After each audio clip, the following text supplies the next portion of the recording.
come to us after your next spot. Okay.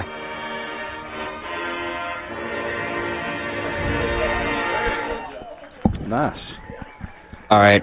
This next spot is 25 seconds long, so I'll come back to you after it. All right, we'll work in the Toyota Cleveland spot, too, before the kickoff, as we always do.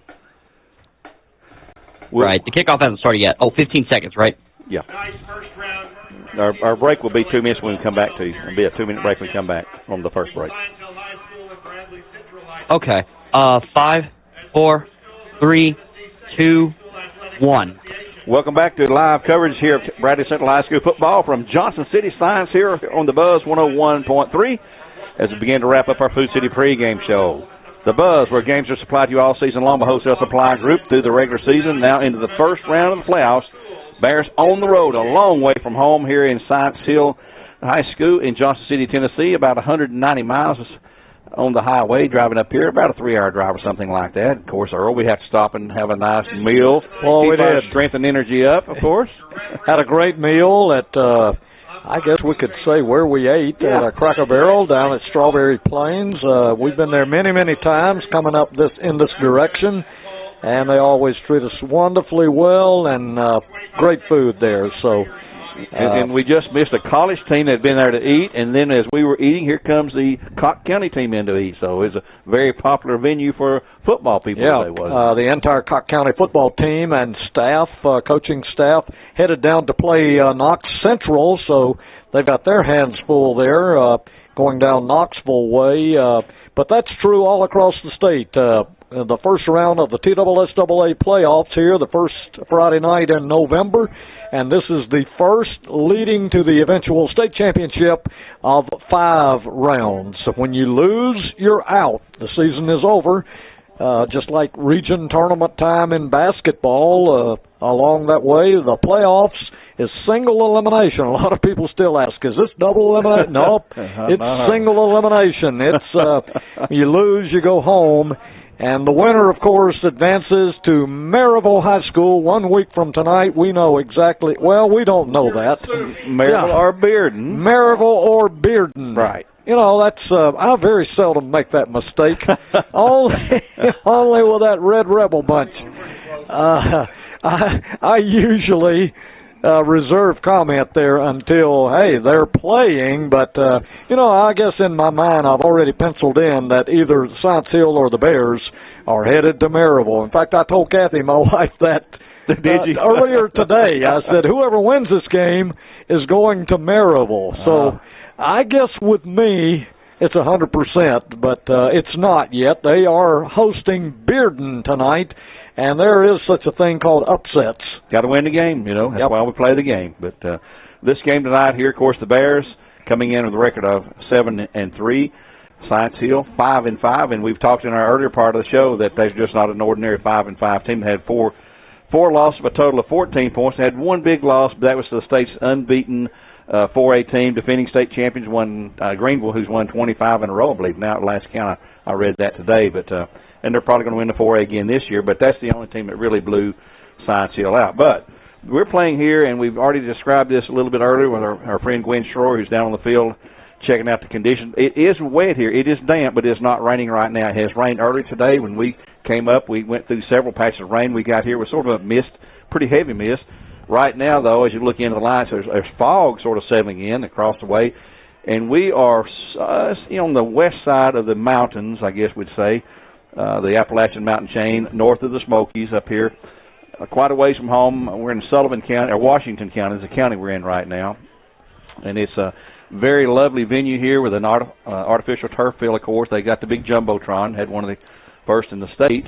And we're playing on what's called Steve Spurrier Field, who played here at Science Hill. Yes, the same famous Steve Spurrier that we all know and love or cherish or hate him, whatever you think about him. He's a tremendous athlete.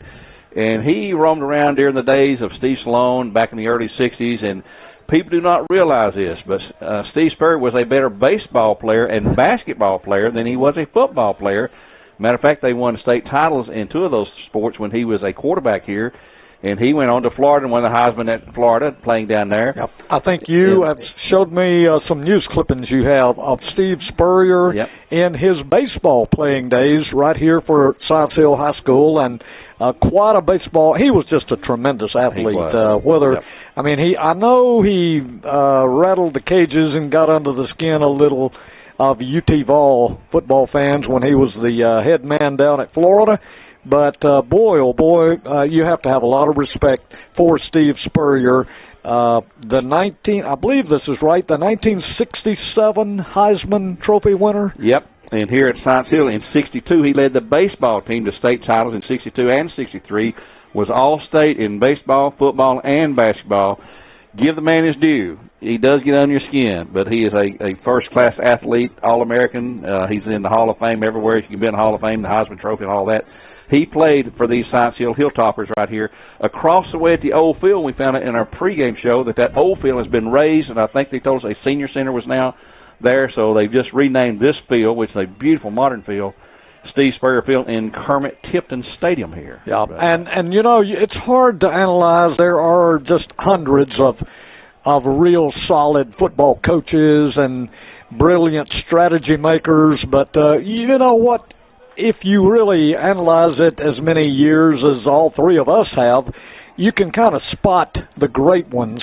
Yeah. And in my opinion, Steve Spurrier has one of the most brilliant offensive football minds that I have ever observed. He makes up plays, just kind of like backyard football, but man, it works. Yeah. I mean, he will call time sometimes and say, "Hey guys, I'm going to draw up something here. We haven't run this, we haven't practiced this," and it works. I mean, some trickery, razzle-dazzle stuff.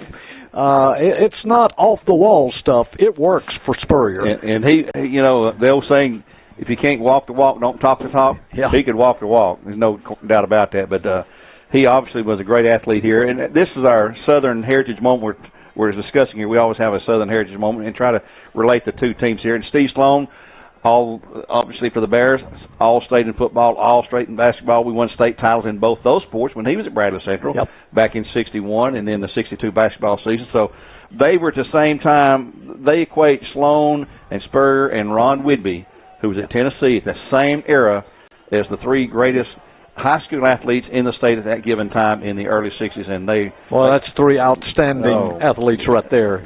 Sloan, Spurrier, and Ron Whitby, and boy, oh boy, oh boy, and of course, Coach Sloan, Steve Sloan, the Bradley athletic saint, you might say. He is probably the most revered athlete that has ever gone through the hallways of Bradley Central High School. I agree. Had an illustrious career at Alabama and won a national title there as a player. So in the same era that Steve Sloan was playing at the University of Florida.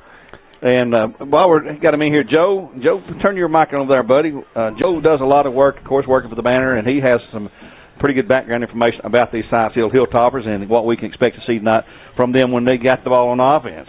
Well, the guys are going to be a little familiar to us. Some of them here, we were just talking, the two main running backs for them combined for, I think Earl just counted up over 120 yards against us last year. Their main running back is Chris Thomas. He's 5'8", 205-pound junior, and he's gained 1,187 yards this year with 16 touchdowns. Wow. And then the other running back is, I think, Morrison. Drew Morrison. Yep. He's 5'11", 235, and he's a load. Yeah. I don't have any season numbers on him, but I do know that he can knock you around. I do remember him from last year. Yeah, he carried the ball, Joe, last year against the Bears, just 1 year ago in the game, 10 times, and gained 51 yards against the Bears. Yeah, so that's over 5 yards a carry.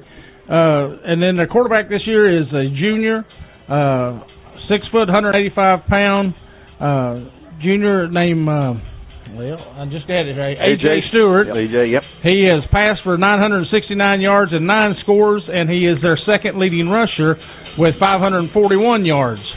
And their main receiver is number 8, Clifton Maxwell. Yep. Who's got 328 yards, and they do have a very accurate kicker. Their kicker, Connor Rutledge, is a perfect 34 for 34 on extra points this year, and 1 of 2 on field goals. I don't know what the distance was on that, but they are definitely a team to be reckoned with. Don't let the 5-5 record fool you. They have come out. They were runner-up in a very tough Region 1, and, so they know how to play some ball up here. Well, no doubt about it. That's why they're in the playoffs. That's why they're hosting a game tonight. The Bears on the road here as the number 3 seed. We'll keep you updated all night long as best we can on the Elders Ace Hardware scoreboard with games as they happen, especially games that would have an impact on future play for the Bears or the Blue Raiders and other teams of interest. And I look across the field, guys, there's a heavy fog. I don't think that's mist. I don't see any umbrellas up. It looks like a heavy fog in the lights. I think you're right. That's rolling across there. Yeah, it's a heavy fog. It's not going to impact what we see and do, but they've got these new type of lights up here, too. They get everything new up here at this school. I'm telling you, it's just a tremendous facility. Right now, the captains are out there on the field for the Bears and for the Hilltoppers. They're getting ready to meet at midfield and have the coin toss. It'll be brought to you by Steve Black at Keller Williams Realty. Appreciate them being our sponsor for the coin toss this year, as they have all season long. But this is finally the point. It's win or go home tonight. It's no longer play it close and get a good shot next week. You don't have another shot. You have to win tonight. If you win tonight, you'll take on the winner of Maryville or Bearden next week, and it will be, if it's Maryville, it'll be at their field. If we win, it will be on our field with Bearden. So hopefully we can get a little luck out of Bearden tonight, and things will go right for them. And the Bears can have another home game, but that's the only way we can be at home if Maryville loses tonight to Bearden and the Bears win tonight here at Science Hill High School. We're on the Buzz 101.3, our pregame show brought to you by Food City. On the Buzz, where games are supplied to you by Hostess Supply Group. We'll take another quick break here. We'll return with the coin toss and get ready for the kickoff here in just a couple of more minutes. Back in 1 minute. All right, you are clear now, Gary? Just do us a 60 here, and I'll come back, too, for the Toyota of Cleveland after the coin toss. Go ahead and play that. No, I'll come back to you after the coin toss. They've not had it. I have to have the coin toss. I'll come back to you for that Toyota of Cleveland kickoff.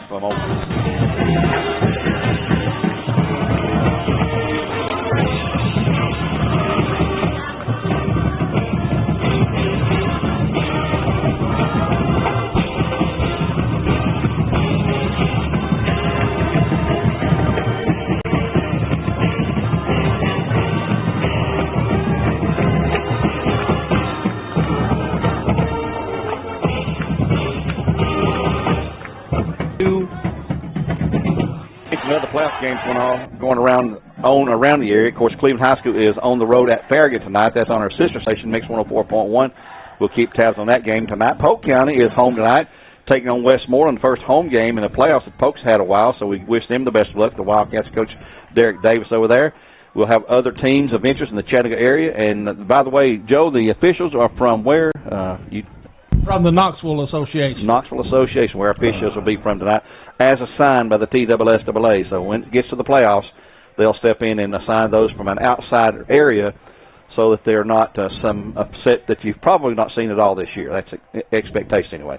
Right now, I'm not sure what we're waiting on for the coin toss. The officials are there. The captains are there. And I believe he's about to send them out there for the coin toss. Looks like it's... Go ahead, Earl. And according to my time, we're about 2 minutes away from scheduled kickoff, so we should be getting the captains from each team. They're ready out to the midfield area, toss of the coin, and we'll have this one ready to kick off and get underway. Of course, B.J. Garth, Trevor Wallace, Dylan Stanford, and Hayden Orme, the captains for the Bears this year, have been all season long. They've been very, very good leaders. There go the officials now to the center of the field, and just in one moment they'll motion for the captains to return to the center of the field. The Bears in all white tonight, and as we mentioned earlier, Science Hill in that Southern Cal, the red jerseys with the yellow pants and the red helmets. They look just like Southern Cal. And here go their captains, and here come the Bear captains to meet at midfield. We'll have our coin toss presented by Keller Williams and Mr. Steve Black coming here shortly. And I'm guessing if I win the toss, I'm going to go on defense. It could be a little wet.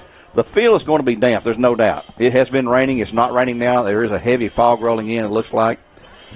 No umbrellas up, so I know it's not raining.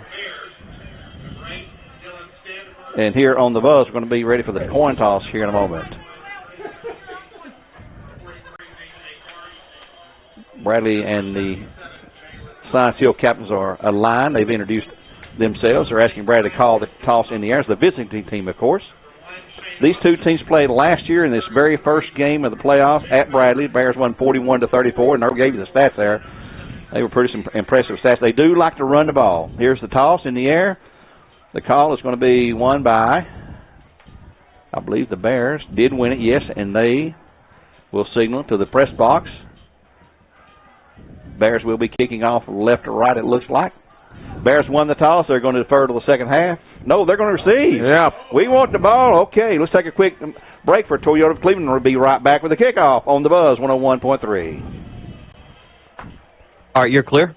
Get the Toyota and bring it back. We'll kick this thing off. We'll light this candle, baby. All right. Hey, Gary, you might mention about their offensive line. Oh, huge. 300 pounders and a 290 guy that's signed with Coastal Carolina. Poor old Parker Johnson's going to have to go up against him. He's 160, maybe. 15 seconds, guys. All right. Well, that's sort of surprised we took the ball. That teach me to second guess them. So let's see, that's the north, 5, I'm sure, right? 4, 3, 2, 1.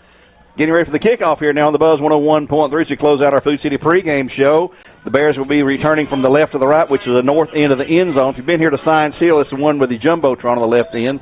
They'll go left to right and deep to kick. This is the big-time kicker they got here.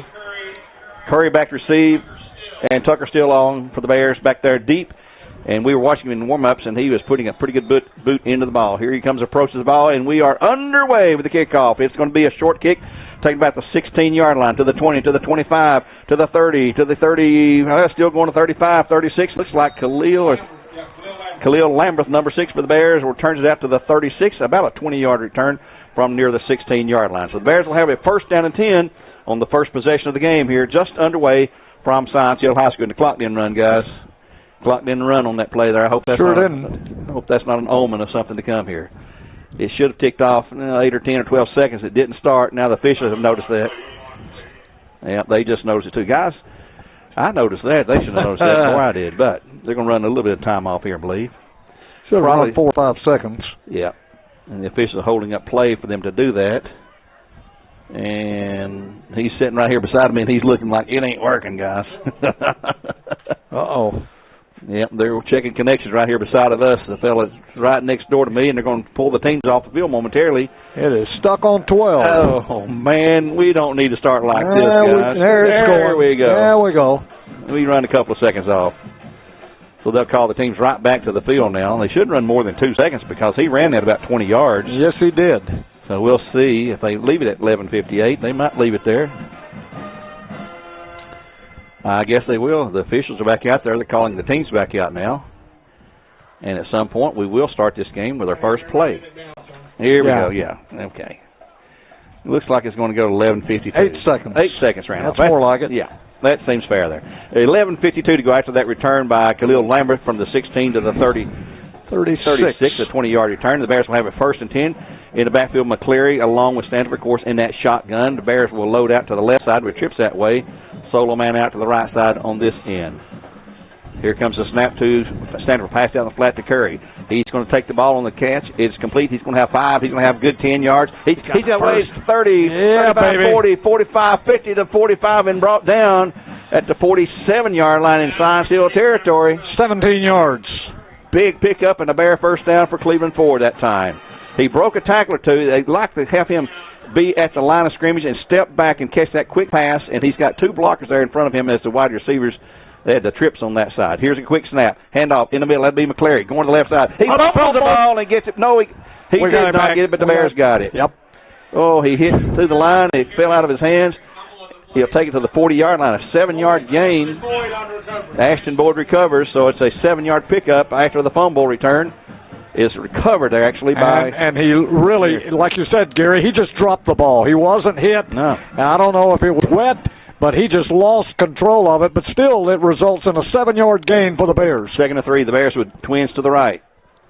Twins in the backfield now. Stanford back, looks, throws out in the flat on the left side. It's going to be complete. Parker Johnson on the catch.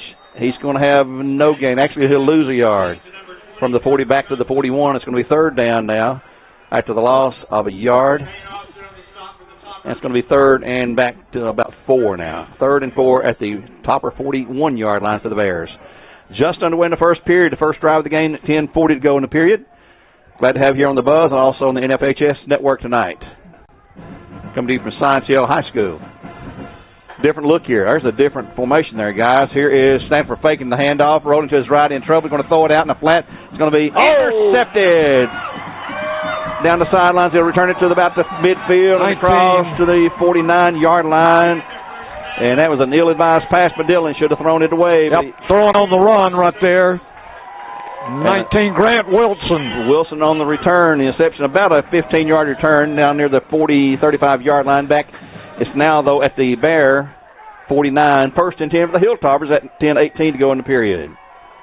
In the backfield will be A.J. Stewart, quarterback. He's in an empty backfield at this point. Nope, he's got a running back. He is number 11. Thomas is the back. He's at tailback. Bear showing blitz. Here is the handoff to Thomas. He will go forward for a couple of yards across the 49 down to the 47. Give him to Hayden Orme on the tackle. 2nd down and 8 to go for the Hilltoppers. The turnover give them excellent field position at the Bear 49.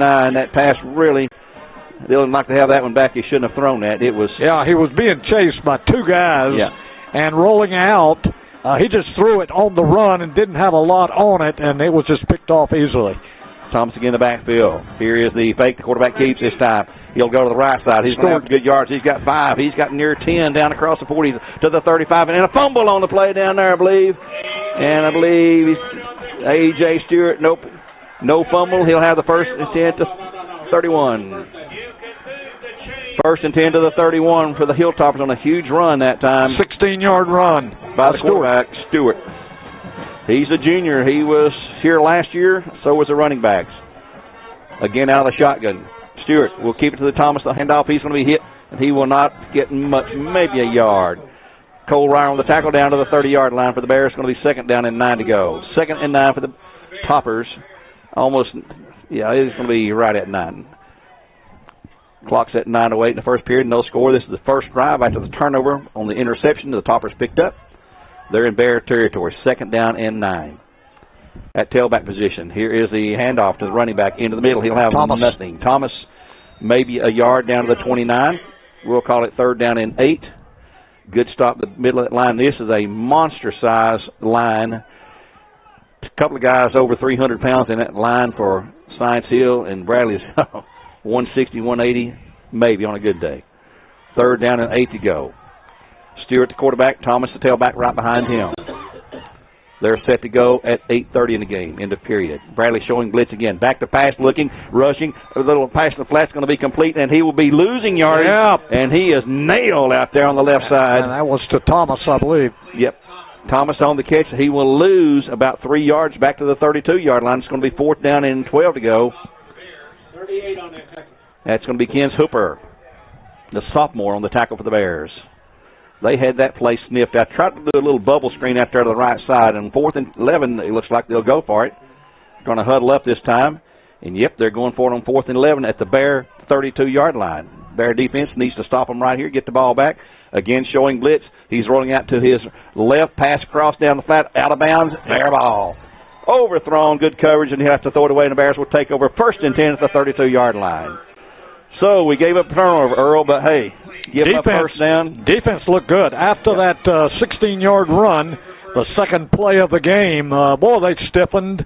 The Bears defense did. 1 yard and then another 1 yard and then a -3 on the pass completion, and then that last pass just thrown completely out of bounds. He had a receiver down there but threw it wildly over his head. And here we go, the Bears, their second possession of the game. Clear it, tailback to the right side of Standifer. Twins left, man in motion, Trey Curry. It'll be a snap handoff to McClare into the middle. He's going to have 1, 2, 3, maybe 4 or 5 yards out across the 35 to the 30. Looks like the 37, a 4-yard gain, we'll call it. Going to be 2nd down and 6 to go for the Bears. Here in the first period, 7.5 minutes remaining now in the period.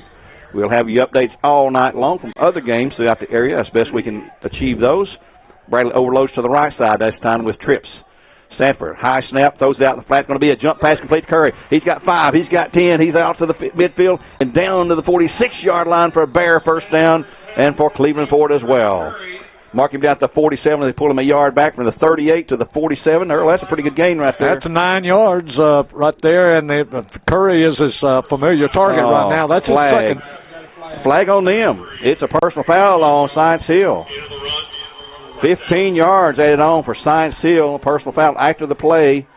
And I seen them sling him down. They may have had a horse collar or a face mask or something, but the play is good to the 47. Yeah. And, boy, 15 yards will move it on down to the 32. A 15-yard gain on the pass and another 15 on the penalty, so it'll be a 1st and 10 for the Bears at the Hilltopper 32-yard line now. Well, that's a big help right there. Clock at 7:05, and the Bears attack. Left side trips. Snap to Stanford. He'll keep himself up the middle, trying to go around the right, now to the 30, down to the 25, to the 24-yard line. Stanford picks up pretty good yards from the 33 to the 24, it looks like. And we got a flag here, another flag. Let's see what this is. Holding on the Bears, man. Well, last year we had 24 total penalties marked off in this game between these two same teams. 14 on the Bears, 10 on Science Hill. That was at Bradley. This year we're on the road. These are Knox County officials, or Knoxville Association. Ball back to the 42-yard line now. So it's going to be a 9-yard loss on the penalty. It's going to be 1st and 19 at the 42. It was originally at the 33, the line of scrimmage. In empty backfield now. There's that diamond formation to the left side for the Bears. Stanford back, looks out there, throws out there to Curry. Curry has to beat one man, he can't do it. And he couldn't get the block, and the fumble They're ball. saying they have the ball. Let's see what the official says. He had one man to beat on the block, and he couldn't get him blocked. Science Hill says they have the ball. The official agrees. Another turnover. 57 on the recovery. Oh, man, 2 turnovers here in the first 6 minutes of play. That is not good. The Bears have got to have a little bit more discipline out there. 2 turnovers in the first 5 minutes. So Curry caught the pass and had one man to beat there, but the blocker missed him, and he was one-on-one. They stripped it away, and the recovery goes to the Hilltoppers at their 45. 1st and 10 for Science Hill. Here's quarterback Kiefer trying to get around the left side. He'll be hit, pulled down for a short gain, maybe 1 yard to the 46. A.J. Stewart on the carry that time. He calls his own number a lot, looks like. Give him a yard, 2nd and 9. Looks like Cole Ryer on the tackle. 6-12 in the first period and no score in the game. The second possession now for the Hilltoppers. The Bears have had it twice. They've turned it over twice. A fumble and an interception on the first drive. Here is the handoff to the tailback into the middle. Boy, he is hit by a stone wall. He is stopped right dead. And who was that? Is that Ryer? That's Ken Hooper on the tackle there.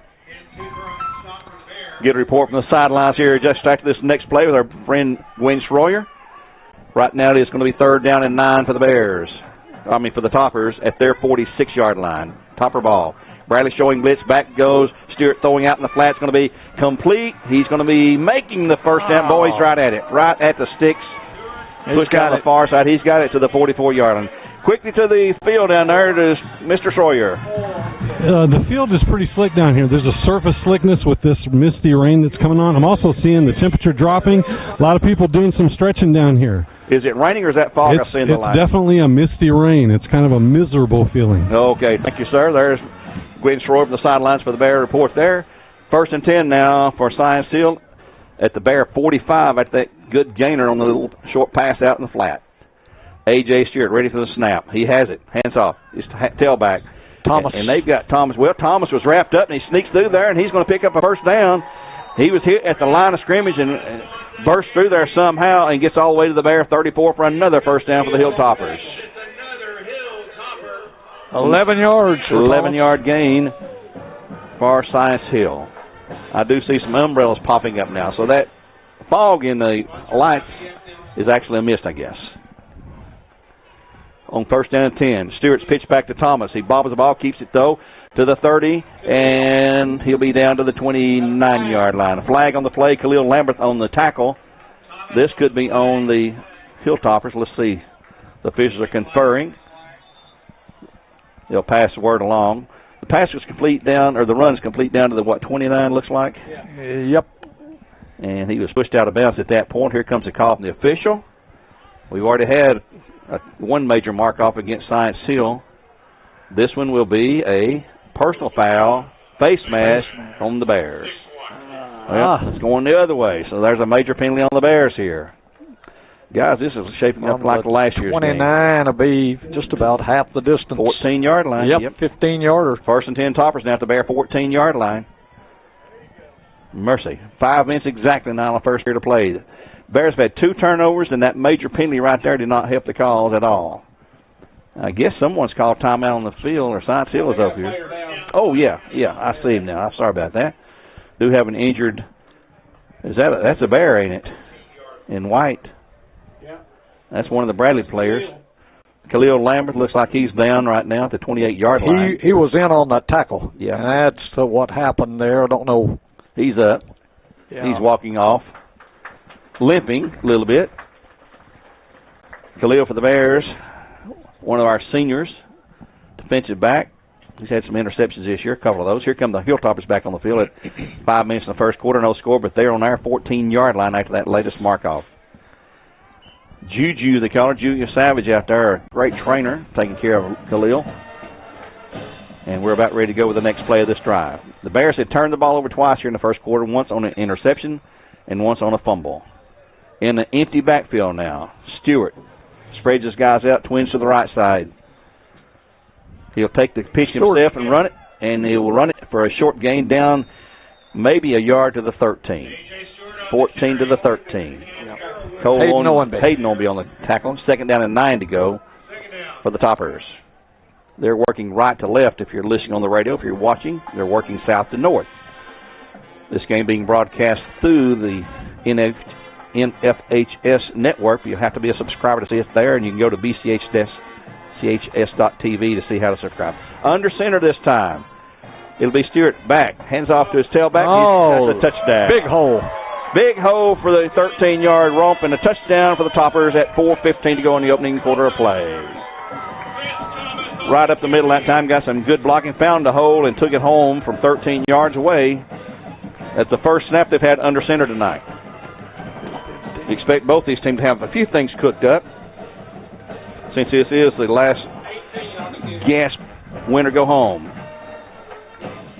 Here's the place down for the extra point. The kick is up, and that kick is good. Timeout on the field at 4:16 to go in the period. 7-0 Hilltoppers over the Bears. We'll return in 36 with the Hilltopper kickoff here on the Buzz 101.3, where games are supplied to you by Wholesale Supply Group.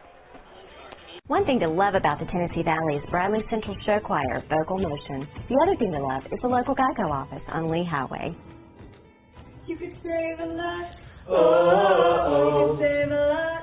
Oh, save a lot. But how do you know? Unless you call 894-2600. Got a car? Got a boat? Got a home? Get a quote. Coach Rowan, recap of that drive there. 55-yard drive after the turnover. 8 plays, and Chris Thomas took it the last 13 yards.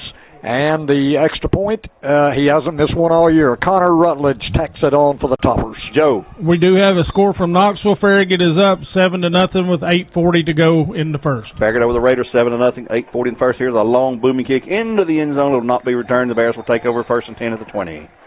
Nice kick. I don't have their roster. Let me see who that kicker is right there. That is Connor Rutledge. Connor Rutledge. And he is a junior. All their key players seem to be juniors, Earl. Yeah, it's going to be I would guess that South Hill will probably be the favorite with all these returning key players. How could you go elsewhere in this region up here? Quarterback, the running back, the kicker. Yep. The wide receiver. Yep. All back. Yeah.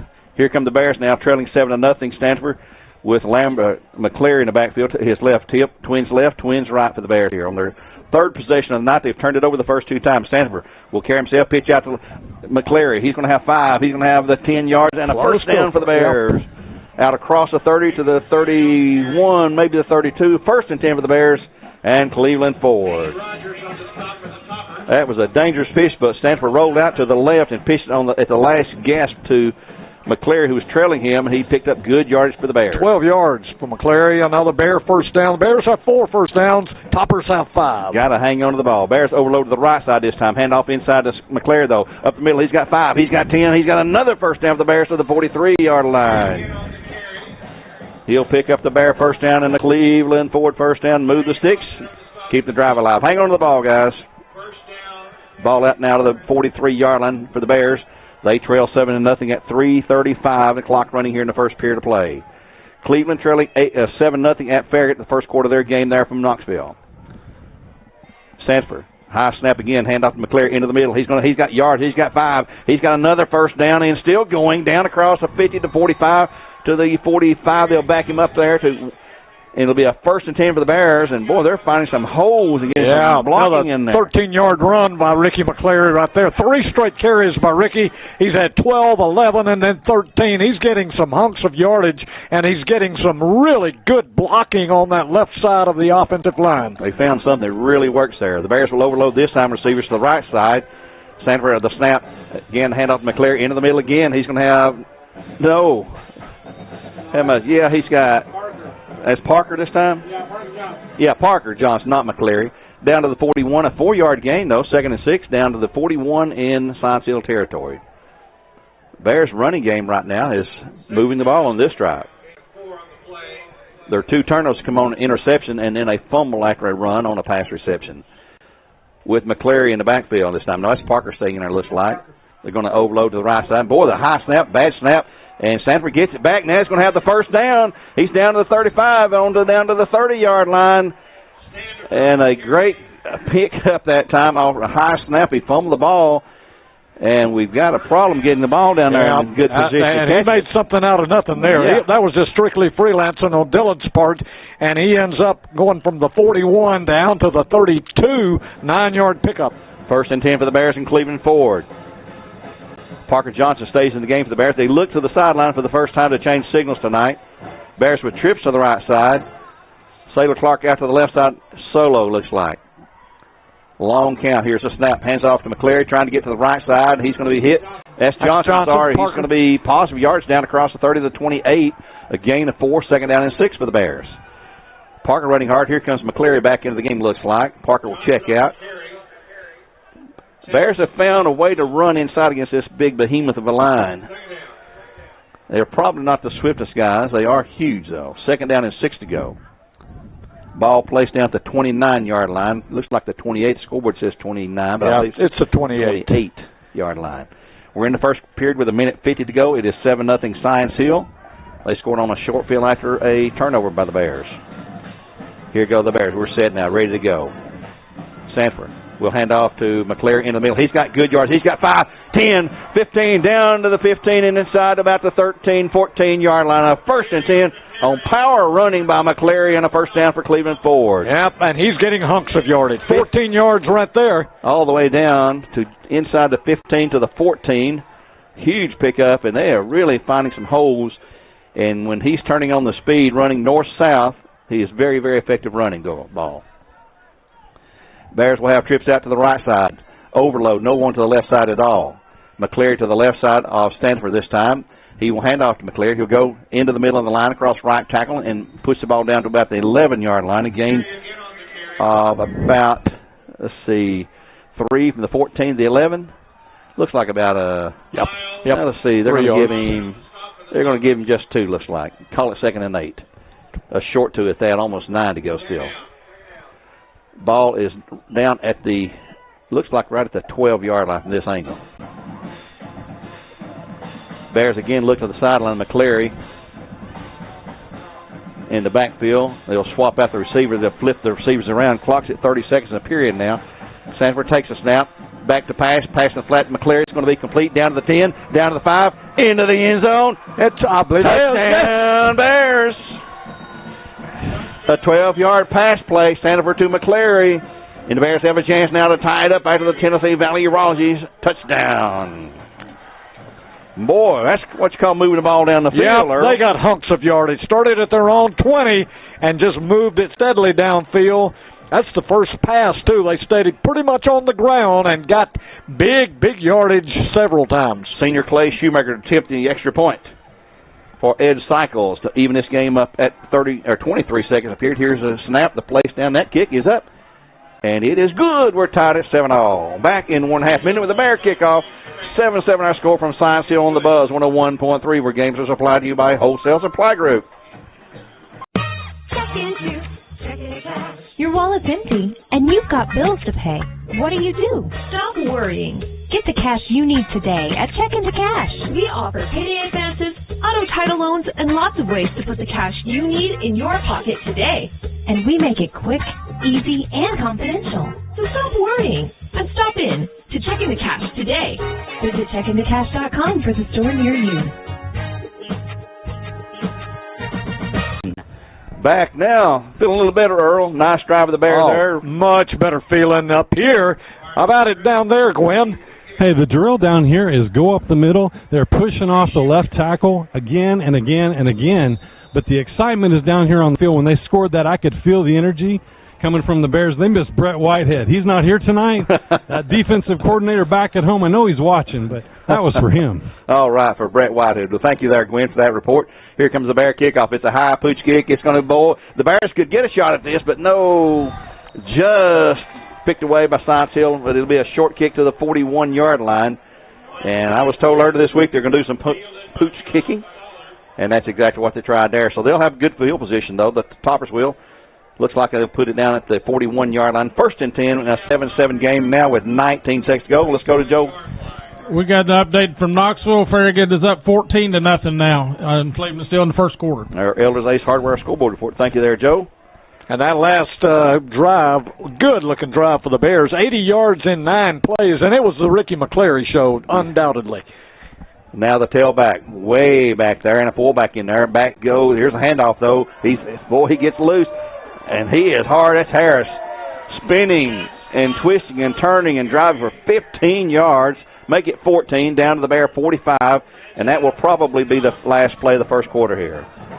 He gets hit, and he just spins, and he is a load to bring down. Clock's down to 3. That will be maybe one play, and that's it. They're not going to get the play off before the horn sounds. So we've completed one period of play, and we find ourselves deadlocked at 7-7 in a playoff game here in the first round from Science Hill between the Bears and the Science Hill Hilltoppers. We'll take a break here on the Buzz 101.3 and return in 1 minute with the beginning of the second period. It'll be 1st and 10 for Science Hill at the Bear 45-yard line.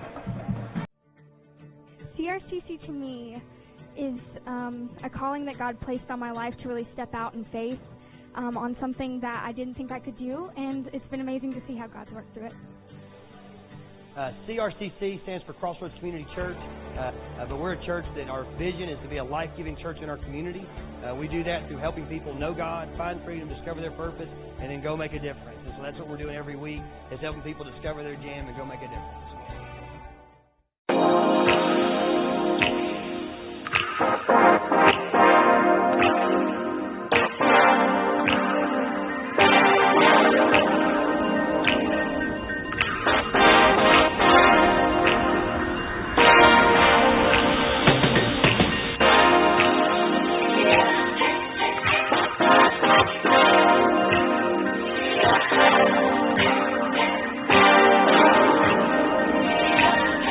Finally have the clock stop here. You listen to the Bradley football coverage on the Buzz 101.3, where games are supplied to you all season long by Wholesale Supply Group. Joe, after this play, I want to come to you. You've got some scoring updates, I believe? Yes. We'll come to you right after this play right here.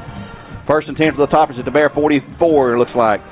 Under center this time. The pitch back, it'll be the carry by the tailback. He's going to have, this time, not a first down, but he'll have a good gain down across the Thomas carries down to the 38 from the 44, gain of 6. Let's go to Joe real quick. We've got Maryville up on Bearden 7-0 in the second quarter, and Ooltewah's up on Hardin Valley 7-0 in the first quarter. That's the folks in our bracket. Also, Cleveland's losing 14-0 to Farragut in the first quarter play there. Here it is 7-7. Now, what's the clock stop?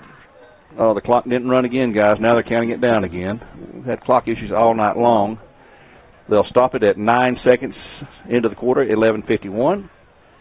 And now he says crank the clock and run it. And they got the clock running. So it's going to be 2nd down and 4 to go. The scoreboard's wrong there as well. It's not 1st and 10, 2nd and 4 to go at the Bear 38. You're right.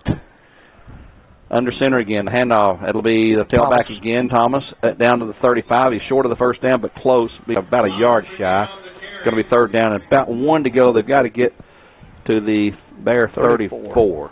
And he is about a 2/3 of a yard, or not really a full yard, doesn't look like, but close to it. We'll call it 3rd down and 1 to go. Thomas is a load, guys. Yes, he is. He's it's been the workhorse, too. Yeah. We'll get a word from Gwen here to see what it looks like from ground level down there. Under center again is Stewart. He will hand off to the fullback in the middle. He barely may have it. They give him across the 35. I'm not sure he did. I don't believe he got it.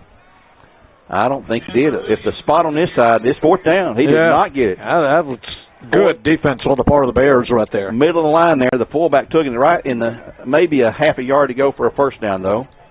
Just inside the Bear 35 at 7-7 game at 10:40 to go. 3. Under center, the quarterback keeps it, and he will push across. It looks like they give him forward momentum. He'll have it, He's got the first down this time. They'll give him down to the Bear 33-yard line. It'll be a first and 10 for Science Hill, and they'll move those sticks.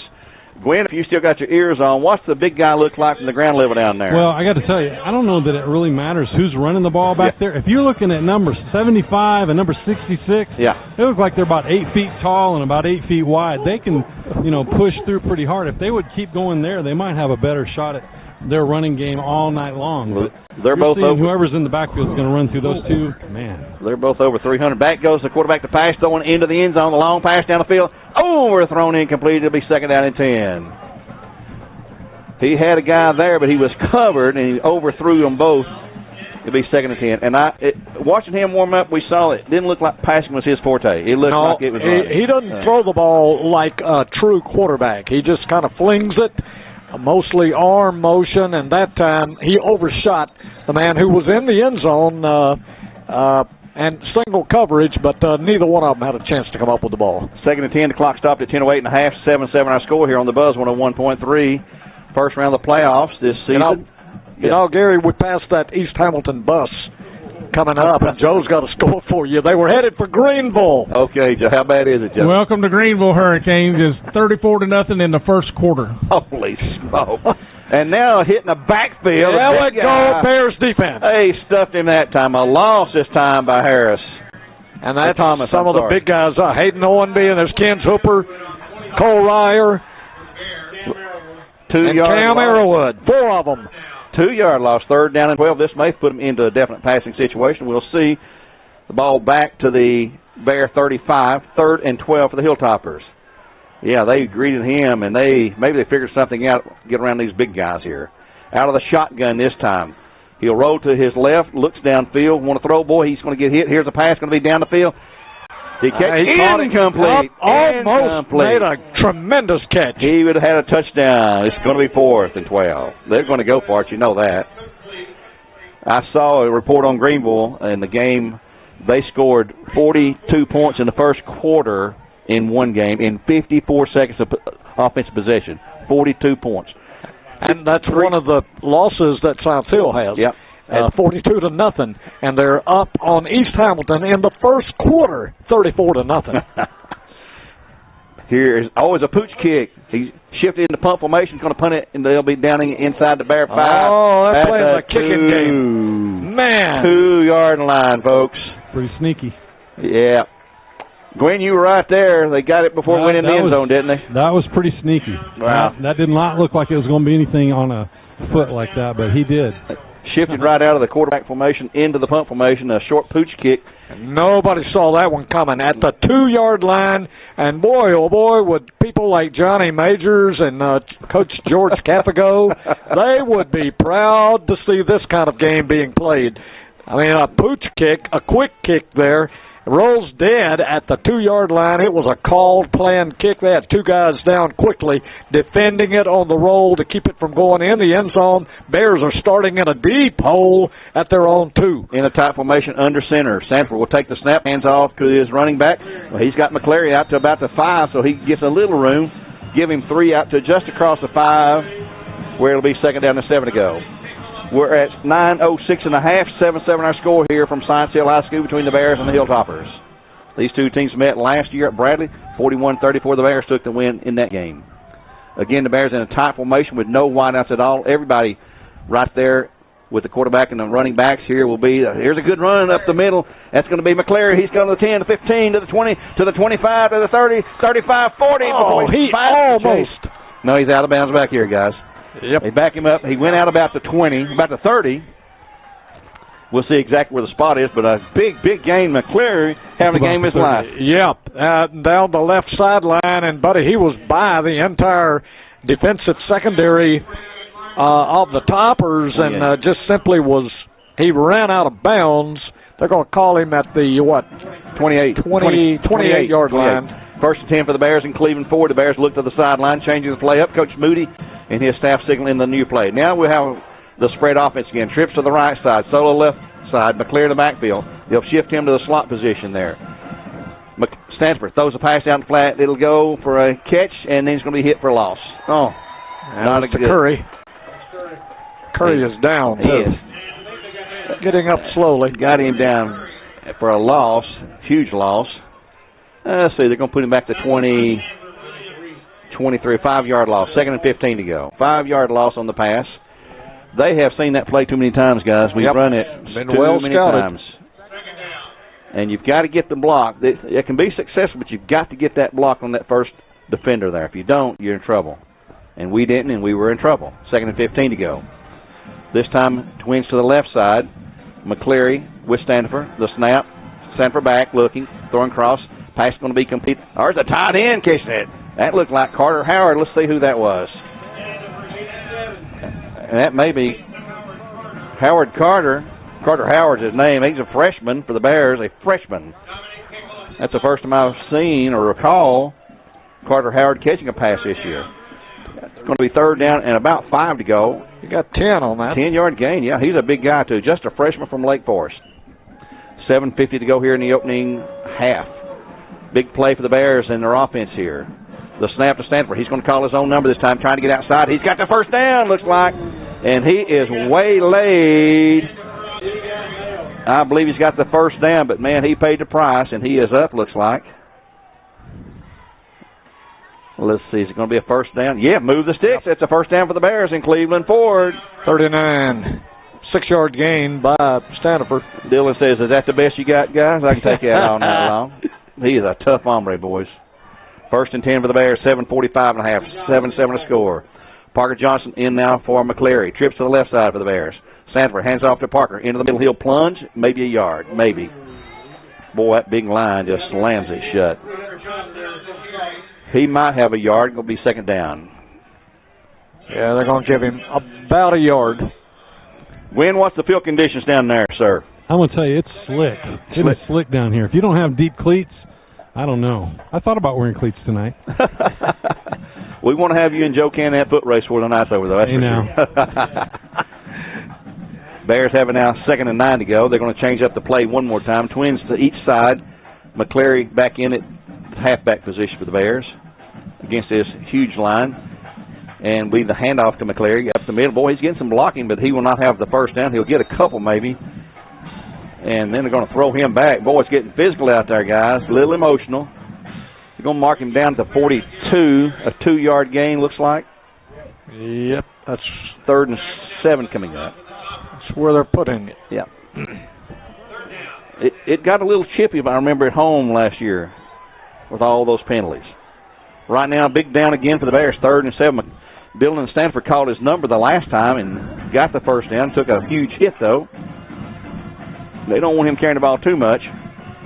But here we go for the Bears. 6:23 in the quarter now, in the half as well. 7-7 our score. Bears and Hilltoppers. A snap. Stanford back, looking, has time. Rolls out now to his right. Throws a long one down the field. It's going to be incomplete. And there's no flag. Thought I saw a flag. Looked like it's intended for Boyd. It'll be 4th down. The Bears will punt it away. Well, he had a good throw that time, but had a defender there just to knock it away. Yep, it was a well-thrown ball, and either one had an opportunity to bring it down, but it was well defended. Comes our Cleveland Utilities power punt by Stanford, and they're well aware that he's the quarterback, and they're well aware that he has pulled that thing down and taken off and threw passes and everything else on a fake punt. And now they call time on the field, and the officials are going to get together and talk this over. Yes, sir. Joe, let's go to Joe real quick. A couple of scores here. Polk County is down 14-0 at the half to Westmoreland, and Farragut is up 21-7 to start of the second quarter on Cleveland. Okie doke, 21-0. Now, they did have a flag down there, but the official picked it up and wiped it off, so apparently there was no indiscretion that time. Boy, I don't think Dillon can punt as far as that guy's backed up there. Here's his punt. Well, I'll tell you what, he sure did this time. And he fumbles it, and he gets on it himself back to the 14-yard line. What a punt by Dillon that time. From the 42 to the 14. That's pretty good, Earl. You have to figure that up. I've got my shoes on. 36 plus 8, 44 yards. 6:02 in the half after that Cleveland Utilities power punt by Standifer. A 7-7 game. So the Hilltoppers take over, first down and 10 now at their, right at the, the 14? Yep, at least the 14-yard line in their territory. As we're all even Steven here. Bears have played much better after the initial couple of drives. We turned the ball over back-to-back. And again, under center. They like him under center, I guess. Here's a handoff. No, he's going to pass it. Going to throw it out in the flat. It's going to be incomplete. That's the big guy, 44. That's Morrison. Drew Morrison, 44. We saw him last year, 2nd and 10. He is a big load there, about 235 pounds. 5:55 clock stop, the incompletion. The winner will play next Friday night, either Bearden or Maryville. Maryville was winning their game over Bearden. Cleveland's losing 21-0 to Farragut. Polk County losing also at halftime. On 2nd down and 10, let's see if they stay under center. Nope, Stewart's going to be in the shotgun formation with Thomas behind him. Here's a handoff to Thomas into the middle. He will have 4 or 5 yards after about the 20-yard line. Give him maybe about 6. DJ Gibson on the tackle for the Bears, and Hayden Ornby. Looks like they'll give him a 6-yard gain. 6 yards. Yep. 3rd down and 4 to go at the just inside the 20-yard line. The ball just touching the 20. 5:30 to go in the half now. 7-7 our score. They've got a same spread formation. Bradley showing blitz again. Out of the shotgun, they'll hand off. And, well, no, quarterback keeps it. He'll reverse it. And that's Stewart with the first down. And then some, out to the 30, on to the 33 or 32-yard line before he is brought down. Now, that was some good fakery right there. I thought Thomas had the ball, too, coming to the right. And then all of a sudden, Stewart had hidden the ball and then takes off around the left end. It looked almost like a busted play, like he wanted to hand it off, but he couldn't hand off to him there. Gets out to the 33-yard line, so that's a 13-yard pickup by the quarterback, Stewart. He is definitely a runner. He's a better runner than passer, put it that way. Out of the shotgun again, though. Let's see what he does this time. He'll overload this way to the right side. Rolls to his right. He's looking. He's going to maybe throw it. Now he'll throw it, and it's going to be way out of bounds. He just threw that one away. That was a smart move by him. He was great coverage in the backfield. Let's go quickly to Joe again. We've got a couple of updates here. Maryville is up 14-0 on Bearden in the second quarter, and Ooltewah is up 14-0 on Hardin Valley also in the second quarter. Our Elders Ace Hardware scoreboard. Thank you, Joe. On 2nd and 10, teams are trying to get realigned out here on the field. 2nd and 10, 5:12 to go here in the half. 7-7 our score. The winner will be playing either Bearden or Maryville next week. Maryville, of course, the defending 6A state champions again. Seems like we would say that every single year. Out of the shotgun, they'll continue to play. The snap. Stewart's back. He is hit as he throws, and he was nailed. Get his number. And that was going to be Cam Arrowwood, another youngster playing extremely well. It's going to be 3rd down and 10 to go. And he didn't know what hit him there. Yep. He's hurt, guys. Look at him. Yes. He is hurt. Stewart, that's called getting your bell rung right there. Congratulations, Cam. Got the breath knocked out of him. Yes, he did. Like. Just as he had his arm extended, he got flattened. Yep, he caught him just as he was getting ready to turn the ball loose. He threw it right in the dirt, and he took the full brunt of Cam Arrowwood's hit. Okay, on 3rd and 10, they've got to come up with 10 yards if the Bears are going to get the ball back. The snap, back rolling to his right, being chased, going to look and throw it, throwing it way down the field. This could be intercepted. It is incomplete, 4th down. Bradley had 3 defenders there on 1 receiver, and that was obviously he's not a passing quarterback guy. Yep, he's not, with 3 defenders back, and actually had a better chance of picking that one off, Gary, than his intended receiver. That was number 1, Shane Austin, and he had no chance. The receiver turned defender that time. So on 4th and 10 to go, 3 straight incomplete passes. The clock's still at 5:01. They really didn't use any time. Back is Sailor Clark deep for the Bears at his 31. Here's a snap away. Grant Wilson. A low line drive kick going to hit and roll, and it'll roll dead inside the 30 down to about the 28-yard line. Make it to 27 for 1st and 10. We'll take a break, and we'll return in 1/2 minute on the Buzz, where games are supplied to you by Wholesale Supply Group in 30 seconds.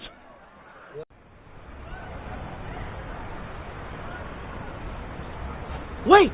Don't throw that away. There's so much stuff you can do with a Kona Cup. Music maker. Jump rope. That one catchy cup song. You can even hear a Kona truck. You can use Kona apps. And the animal group Kona Cup away. Thanks, mister. What do you do with your Kona Cup? Stanford will take the snap, hands off to the big guy in the middle there, the running back, and he's going to be up to about the 30, past the 30 to the 34. Good game by McCleary again from the 27 to 34, 7-yard gain, second down and 3 to go. Give him 7, nearly 8 yards. Second down and short for the Bears. Their running game has really been impressive here in the first half of play. On a damp night, it's foggy and sort of a misty. We'll get a report from Gwen here again in a moment. We'll go to Gwen after this play right here. Here's a handoff. Stanford again calls his own number, plunges into the middle. He will be nowhere near the first down. Might not have even made the line of scrimmage this time. It was at the 34, and I think he's actually going to lose a little bit. McCleary again? No, it's Stanford on the carry. Stanford. They're going to not move the sticks. It's going to be the same. No gain. No gain. 3rd and 3. 3rd and 3 for the Bears. Big play here again in a tie game at 7-7. Twins to either side. Stanford back. Looks right, throws right. Pass is going to be complete for the first down out there for the Bears. There we go. Let's go quickly to Gwen Schroyer on the sidelines there. Hey, I just wanted to point out something. The temperature continues to drop down here, but it feels colder on that south end. So when you're facing that, like Science Hill is right now, that's rough. And Bradley did that in the first quarter. It is a rough thing. I also wanted to point out, I'm looking at both stands here. It looks like we're pretty evenly matched in the stands aside from the Hilltoppers band. We have a good turnout here tonight. We're doing pretty good. Yeah, sure did. For a long trip, man, we appreciate that. The Bear Nation comes through again. Sanford on a high snap, pulls it down himself. He's going to have 5. He's got 10, and he's going to run out of bounds. And he makes something again out of nothing across the 45, down the past midfield to the 47-yard line. 1st and 10 for the Bears and Cleveland Ford. 3:23 to go, and he'll step out of bounds to stop the clock. 12-yard scamper by Dylan Stanford. Looks like the Bears have all of their timeouts left, as does Science Hill. Neither team has called a timeout and a half. 7-7 to score. They'll move the sticks, and they'll start the clock on the snap of the ball. Trips to the left side for the Bears. Stanford hands off to McCleary, going to the right side. He cuts back. He's got 5. He's got 10. He's got 15. He's all the way down past the 35 to the 30 and on down to the 26, maybe. Let's see. Might have stepped out of bounds. Let's see. Yeah, they're bringing it back a few yards. Going to bring it back. Well, let's see. Well, now, wait a minute. Is there a flag over there? Holding on the Bear. Yep. Oh, my goodness. Had the ball at the 27-yard line. Well, flag, holding. That's how he got to the 27 early. Yep. That was a nice one. A 20-yard run right there. Wiped out. And it's right at the first down marker, so it's going to be effectively 1st and 10. I'll move it back to the 47. Wipe that off. It's still going to be 1st and 10 at the 47-yard line in Topper territory. Well, let's try it again, guys. Trips again to the left side. Sanford awaits the snap. He'll have it. Back quickly. Looks to in the middle. Bubble pass. Incomplete. 2nd and 10 to go. They had it scoped out that time. 2nd down and 10 to go. 2:56. Clock is stopped with an incompletion. 7-7 our score. Both teams scored in the first period. We had no scoring here in the second period. Both teams been doing quite well offensively, though. We'll look at Earl's stats on our Southland Financial halftime report. Get our update on from Joe Cannon and just see what else is going on here. Science Hill into the neutral zone. Did they not jump? Boy, nearly threw the flag, it looked like. He had his hand on the flag to throw on the far side. Bears stand at shotgun, Twins left and Twins right. McCleary in the backfield. That's Parker Johnson. Actually, here's a pass going to be complete out there for a short gain. And then trying to make some up, getting down inside the 40. Sailor Clark to the 39, a gain of 8. It's going to be 3rd and 2 with 2:43 clock running here in the half. 3rd down and actually gain of 9, 3rd and 1 to go. A long one for the Bears. Parker Johnson will probably, I bet Parker has the carry this time. We'll see. No, it's going to be Stanford on the keeper. He'll have the first down to the 35 to the 30 and on down. Let's see, we'll mark him out inside the 30, about the 28 or so. It'll be a 1st and 10 for the Bears and Cleveland Ford. Clock at 2:17 in the half now. Move the sticks, keep the drive alive. No penalties on this play here. The Bears have had a couple of penalties, a couple of major penalties. Science Hill's had a major penalty. Relatively low frequency of penalties here. Let's keep it that way, we hope. Ball is actually officially marked down at the 29-yard line. Actually, the 28, we'll call it, 28-yard line. First and 10 for the Bears. 2:17 showing on the scoreboard clock. Bears trips to the left side. Sanders had a good game except that one overthrow on the interception. The handoff to McClary in the middle. He'll move the ball down to outside the 25, about the 26, a gain of 3, 2nd and 7 coming up. Rick has had an outstanding first half running the ball, and he's not a big guy. What he gets is through speed, effort, and blocking. He'll tell you be the first one to tell you he's got to have that blocking up front there. 300-pounder landed on him. Yeah. And there's some big bruises on that line. Clock at 1:50 and running now. Bears are going to go to the zone here in a minute. You can count on it. Sanford will roll out to the right this time, keeps the ball himself. He will have the first down, it looks like, and boy, he lowers his head and he lays a lick on this defender. He may have the first down. He's down inside the 20. 28. It's going to be close. 18-yard line. Started at the 28. That's where they've got to go, to the 18. And let's see where they mark him on. Just a tad short. On the far side, right at the sticks, he is barely a yard shy. 3rd and less than 1 to go. Maybe a half yard to go for a first with 1:20 now in the half. Bears, let's see if they go under center this time. Yep, they will. That powerhouse backfield, I call this, where they just sort of get behind and push Dillon ahead. He will hand off this time, though, to McClary. He'll go into the middle. He's got the first down easily across the 15 down to the 13-yard line. And they need to stop that clock. About a 7-yard gain at 1:05. Let's see. They'll stop it to move 13. The sticks. That's a 6-yard gain for McClary. See if the Bears are going to call time yet. They're going to crank the clock here as soon as the sticks are set. And the Bears again under center quickly. They may spike the ball. Nope. Going to hand off, and there's a flag. It's on the Bears. Illegal procedure on the Bears that time. Time is becoming a factor now. There are 54 seconds to go here in the first half. Got 3 timeouts, though, so they got plenty of time. And they got in too big a hurry that time. Probably weren't set, so it'll be a 5-yard mark off. Back to the 18. Penalties have not really been a big factor. That is the 4th mark off against the Bears for... Again, under center, Sanford hands off to McClary. He'll go through the middle, and he'll have very short yardage down to the 15. And we're going to have to call a timeout. Clock is still running. And he will have, there's timeout by the Bears. Going to be a gain of 1. Looks like a second down and about 14 to go. Timeout for the Bears, and timeout on the field for Cleveland Collision Center. We'll take a break on the Buzz 101.3, where games are supplied to you by Wholesale Supply Group. And we'll be back in 60 seconds. Hello, Cleveland. It's Richie Hughes from your Holiday Inn Express. Who do you know that is coming to Cleveland? This year will be full of friends, family, and business associates that will be visiting our wonderful hometown, and we're asking each of you for the opportunity to serve them with Cleveland's best hotel. Reunions, homecomings, graduations, weddings, and business meetings are just a few of the many events that we serve each year. Call me direct at the Holiday Inn Express, 790-1199, and answer this most important question. Who do you know that is coming to Cleveland? Holiday Inn Express, just off Paul Huff Parkway. God bless each of you and our fine city. We got 2 timeouts left. Hey.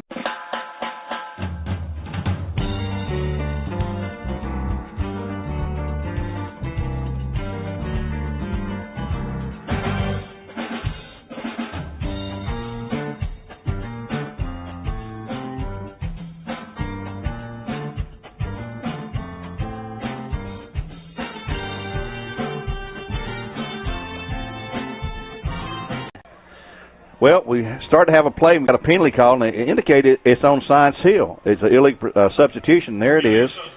Yep, illegal substitution on Science Hill. That'll give us a penalty. No, let's see. Yep, it's against Science Hill. Oh, yeah, it is. They signal that way. So mark that will be from the 15. Down to the 10. It's 5 yards. Yep, right at the 10-yard line. So it's going to be second down and a repeat second. And now it's going to be second and about 7 to go. Yep, 2nd and 7 now from the 10-yard line. Boy, it'd be great to push this in and take the lead at halftime. The snap to Stanford. He will roll to the left himself and keep it to the 10 to the 5. He's going to score. Yes, baby. Touchdown, Stanford. I call that one right there. You got it, Gary. 29 seconds. Boy, that's a big score right there. Huge. Dylan just called his own number and went around the left end and just kept going. He got a good block at the 6-yard line. That sprang him to go right at the pylon in the corner of the end zone. And the man had the front row seat, Gwen Schroyer. I'm going to tell you, Stanford just kind of like zipped right through nothing there like it was butter on bread. Great run by Dillon. The kick by Shoemaker is up and good, and the Bears take the lead 14-7 with 29 seconds in the first half of play here in a playoff elimination game, folks. First round from Science Hill High School. We'll take a quick break here on the Buzz 101.3 and return in 30 seconds with the Bear kickoff, where the Bears lead at 14-7. Back in 1.5 minutes. Got a car, got a boat, got a home. Get a quote. You could save a lot. Oh, save a lot, but how do you know? Unless you call 894-2600. Check it out. Your wallet's empty, and you've got bills to pay. What do? Stop worrying. Get the cash you need today at Check Into Cash. We offer payday advances, auto title loans, and lots of ways to put the cash you need in your pocket today. Getting ready for the Bear kickoff after the 14-7 lead now for the Bears with 29 seconds to go. Earl, quick, a long drive, but you got the job done. That was a great drive. 73 yards, 14 plays, picked up, I think, 4 first downs, and did it primarily on the ground. In fact, the ground game is what's really impressive. Shoemaker's kick is a pooch kick going to the sidelines. It will roll out of bounds at about the 10, so they'll flag the Bears and move the ball to the 35 or have them re-kick it. The choice will be up to Science Hill. Clock did not start, so still 29 ticks on the scoreboard. And I think they'll take it to the 35. Typically, that's what most teams do. But they're going to talk to the coach and ask him. He has the option. We've seen some teams ask for a re-kick. They're not wanting to kick it long, and they're going to take it to the 35-yard line. So with 29 seconds still in the half, 14-7 now, the Bears on top of Science Hill on the road. And Mr. Schroyer is right. Our crowd over there is just about as big as the crowd over here on this side. And we're 200 miles from home. Out of the shotgun, they'll remain. A.J. Stewart at quarterback. He will hand off to his running back, and that will be the big guy, Thomas. He will have short yardage. I think we're about to figure Thomas out. He'll have a short gain to the 37 for 2, 2nd and 8, and that's probably going to be the last play of the half. The clock is running. No one's going to attempt to stop it. And it'll be 2nd and 8 with 10 seconds to go. And coming out the second half, it'll be Science Hill receiving the kickoff as the Bears won the toss, took the toss. Yeah, they're going to let it go. And they're headed to the field house, and so will we at the end of the first half. So after one half of play on the road, Science Hill High School, the Hilltoppers hosting the Bradley Central Bears in a playoff game in the first round of the TSSAA Classification 6. The Bears lead at the half 14-7 after a beautiful drive and score there near the end of the first half. Give us the momentum and the impetus we need to hold on here and take home a victory tonight. We'll take a 2-minute timeout here on the Buzz 101.3, where games are supplied to you by Wholesale Supply Group. And we'll return with a look at our Elders Ace Hardware scoreboard with Joe Cannon and also Coach Earl Rowan's stats here in our Southland Financial Halftime Show. We'll be back in 2 minutes on the Buzz.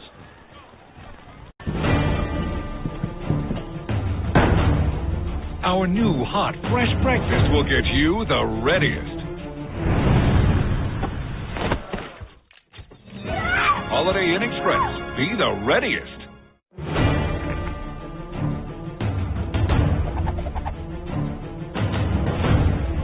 Our new hot, fresh breakfast will get you the readiest. Holiday Inn Express. Be the readiest. One thing to love about the Tennessee Valley is Bradley Central Show Choir, Vocal Motion. The other thing to love is the local Geico office on Lee Highway.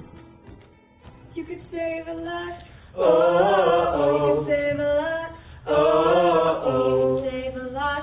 But how do you know? Unless you call 894-2600.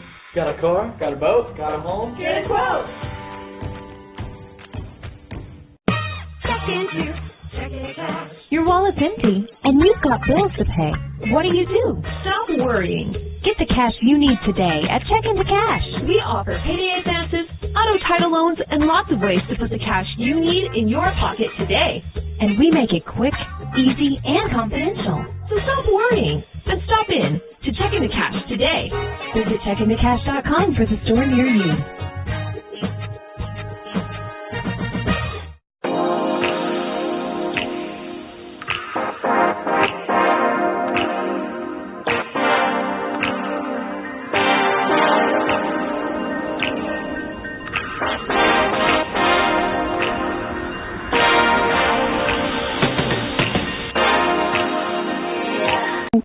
One. Back at Science Hill, a happy halftime of the Bears, who lead at 14-7 here on the Buzz, 101.3. They scored with 29 seconds to go. Earl, did you recap that last drive before we got away there? Yep. 73 yards, 14 play. That was a good-looking drive, good clock management, right down to the last 29 seconds when the Bears scored. And Dylan Stanford decided not to waste any more time, any more yards. It was first and goal from the 10, and he took it in from the 10-yard line. And Clay Shoemaker so far is perfect on the 2 extra points. It's 2 touchdowns to 1. Good old-fashioned high school playoff football game, 14-7 in favor of the Bears.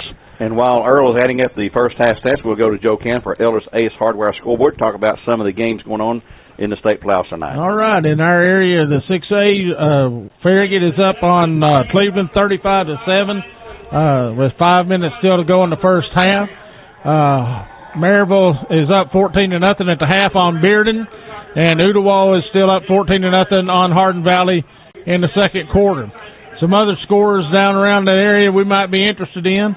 Sullivan South is beating Chattanooga Central 19-6. Howard is staying right with Elizabethton. It's 7-6 in the second quarter. You're kidding. Elizabethton 7-6. Wow. Yeah, didn't expect that at all out of Howard. Let's see here. We've also got. How about the Greenville score? You got it again? Yeah, I'm looking here for it. East Ham. It's 41-7 in the second quarter, so East Ham has scored. And then we've got. Well, I went the wrong way. There was an. Anderson County's up 21-0 on Union County. Meigs County is up 35-7 on Sullivan North. So they look like they're on their way to another victory there tonight. Fulton is up on Lenore City 21-7 in the second quarter. Oak Ridge is blanking Ray County 35-0 in the second quarter. Wow. Westmoreland, we said, is up 14-0 at the half on Polk County. Red Bank is up 21-0 on Smith County. And Tyner's up 14-7 on East Robertson in the second quarter there. Knox Catholic is leading Knox West 24-21 in the second quarter. And I had that other score. Our lunch buddies from Cott County were getting beat 20-7 by Knox Central in the second quarter. So there's no impending upsets that we see in the first round. Nothing at all, really. Well, I don't know if Howard stays with Elizabethton. They might do something there. 7-6, they were losing to Elizabethton, and that's up here at Elizabethton. Yeah. Right above us up here where we're at. Yeah. Well, okay. If you get any more during the half, let us know. That's our Elders Ace Hardware Scoreboard. Brought to you, as always, by our friends at Elders Ace Hardware there at the corner of 25th and Peerless Road. Here at halftime, 14-7 a score on the Buzz, 101.3. The Bears with a lead, 14-7. And Earl's going to have some pretty impressive stats for the Bears when we return here in 2 minutes with more live coverage on the Buzz, 101.3, where games are supplied all season long by Wholesale Supply Group.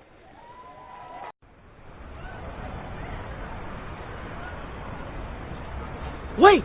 Don't throw that away. There's so much stuff you can do with a Konica. Binoculars. Check your breath. Fly kite. Cool off on a hot day. Hearing protection! And the animal group coming up away. Thanks, mister. What do you do with your Kona Cup?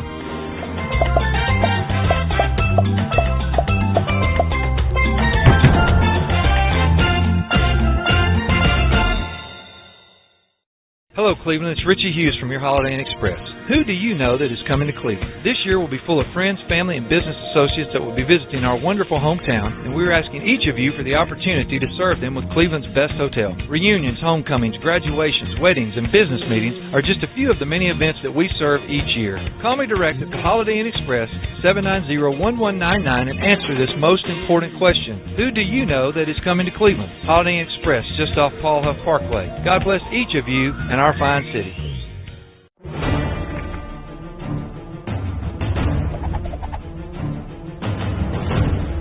Our new hot, fresh breakfast will get you the readiest.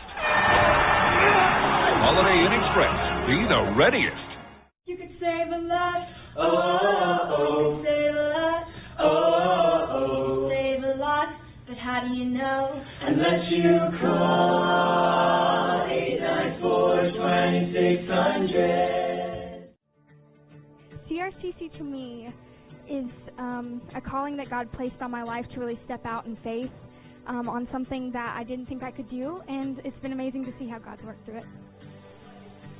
CRCC stands for Crossroads Community Church, but we're a church that our vision is to be a life-giving church in our community. We do that through helping people know God, find freedom, discover their purpose, and then go make a difference. And so that's what we're doing every week, is helping people discover their jam and go make a difference. Check into cash. Your wallet's empty, and you've got bills to pay. What do? Stop worrying. Get the cash you need today at Check Into Cash. We offer payday advances, auto title loans, and lots of ways to put the cash you need. Back not in Cleveland. We're in Science Hill at Science Hill High School here in Johnson City. We're at halftime on our Southline Finance halftime show where the Bears lead at 14-7 here. And Earl, if you're ready, we'll go with your stats here. I'll do it. Okay. This is the way the first half stats look. In first downs, it was the Bears with 14. Science Hill had 8. And the rushing ground game, man, oh man, Gary has been telling you it's been clicking, and here's how well it's been clicking. The Bears have rushed 25 times for 183 yards. The bulk of that is by our junior running back, Ricky McClary. He has carried 16 times already at halftime for 124 yards. So wow. McClary has 124. The team, the Bears, have 183. And Johnson City Science Hill, they are known for their outstanding running game. They have been held to 91 yards on 18 carries, and their passing game has just been shut down. The Bears defense has held the Toppers passing game to 3 out of 9. Stewart is a far better runner than he is a passer. 3 out of 9 for only 12 yards. Dylan Stanifer in his passing game tonight, pretty sharp. 8 out of 11, 64 yards. He has not gone deep a single time.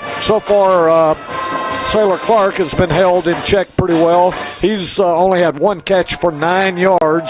In fact, the longest pass completion was to Trey Curry in the first half for 15 yards.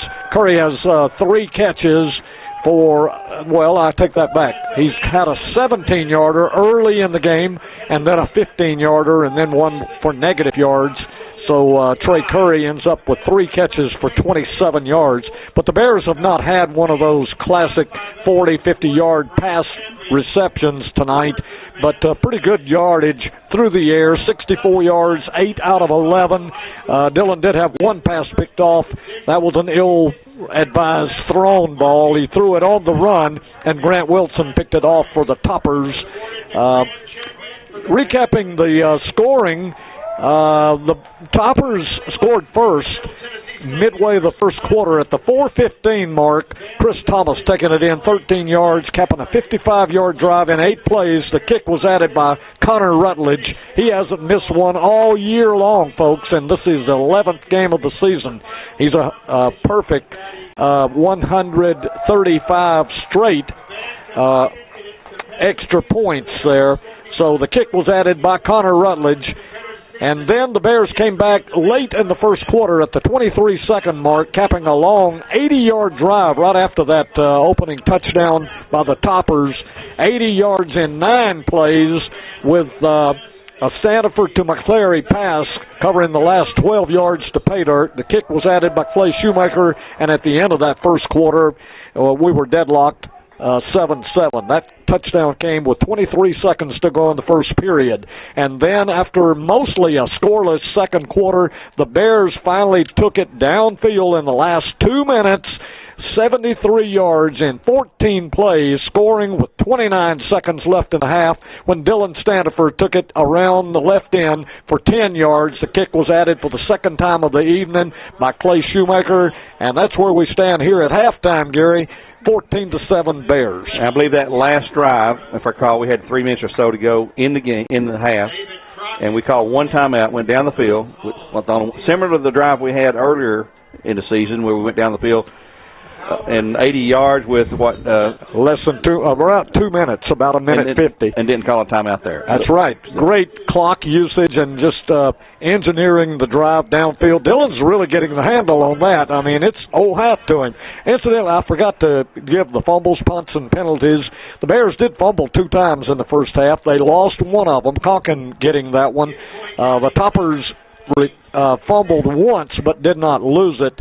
One punt by Dylan Standiford and the Bears, 44 yards on that one punt in the first half, and 2 punts by Science Hill averaging 37 yards. Penalties have not hurt either ball club. 4 penalties so far against the Bears, 40 yards, and 2 penalties against the Toppers, 20 yards. And if you take our 183 rushing and our 64 passing, we're 247 yards. Look at theirs, 12 yards passing, 91, 103. So we're way more than double yardage offensively for them. So our defense, again, has been outstanding here tonight. We'll take another break here at halftime, the Southland Finance Halftime Show on the Buzz 101.3, where games are supplied to you by Wholesale Supply Group. The Bears up at halftime, 14-7. We'll return in 2 minutes with more live coverage from Science Hill High School here in Johnson City.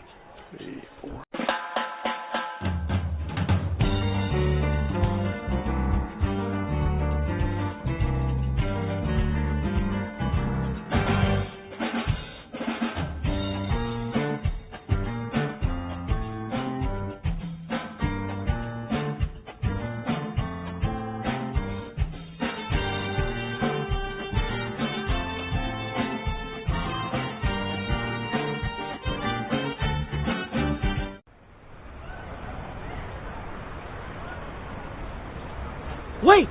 Don't throw that away. There's so much stuff you can do with a Kona Cup. Music maker. Jump rope. That one catchy cup song. You can even hear a Kona truck. You can Kona it. And the animal group Kona Cup away. Thanks, mister. What do you do with your Kona Cup?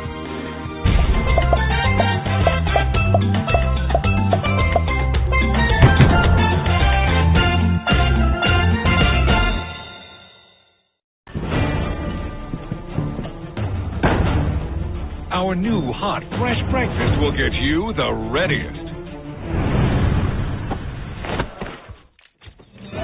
Holiday Inn Express, be the readiest. You could save a lot. Oh, save a lot. Oh, save a lot. But how do you know? Unless you call 894-2600. Check into checking cash. Your wallet's empty, and you've got bills to pay. What do? Stop worrying. Get the cash you need today at Check Into Cash. We offer payday advances, auto title loans, and lots of ways to put the cash you need in your pocket today. And we make it quick, easy, and confidential. So stop worrying and stop in to Check Into Cash today. Visit checkintocash.com for the store near you. Back at halftime here in Science Hill, Johnson City, Tennessee, the high school here. At halftime, the Bears lead the playoff game 14-7. Talk to you, Mr. Schroyer's been on the field here, Gwen Schroyer. Gwen, our running game has been outstanding. We're getting some key blocks to free some guys up like McClary to run. It is speed blocking. And if you'll notice, you're talking about the receivers earlier not getting that key pass 40 yards down the field. Mm-hmm. They're sprinting out 5-10 yards and blocking. They're taking care of the outside corners, which has given us the freedom to, kind of target that area to run to. And that's a huge line we're facing, too. And our guys are getting some licks in there, doing quite well. As we looked at their stats, they have only 103 yards total offense the first half. The Bears 200, well up to 240 or 50 or so, something like that. 183 rushing, 64 passing, and only 12 passing and 91 rushing for Science Hill. We can't ask much more out of our defense.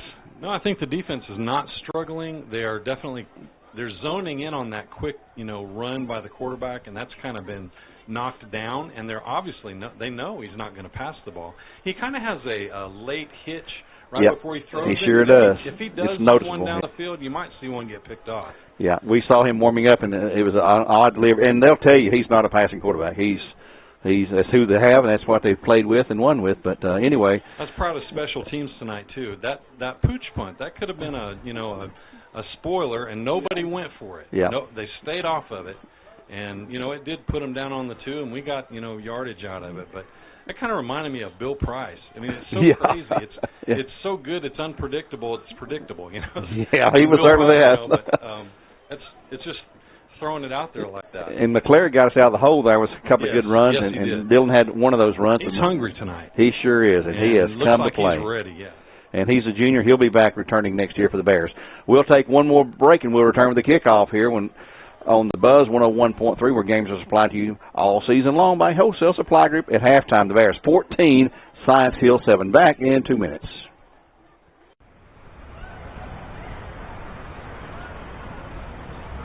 Wait! Don't throw that away. There's so much stuff you can do with a Kona Cup. An anchor for your pet rock. Toy airplane. Or you can plant a garden. Cup holder for your Kona. Hercules cup. And the animal group Kona Cup away. Thanks, mister. What do you do with your Kona Cup?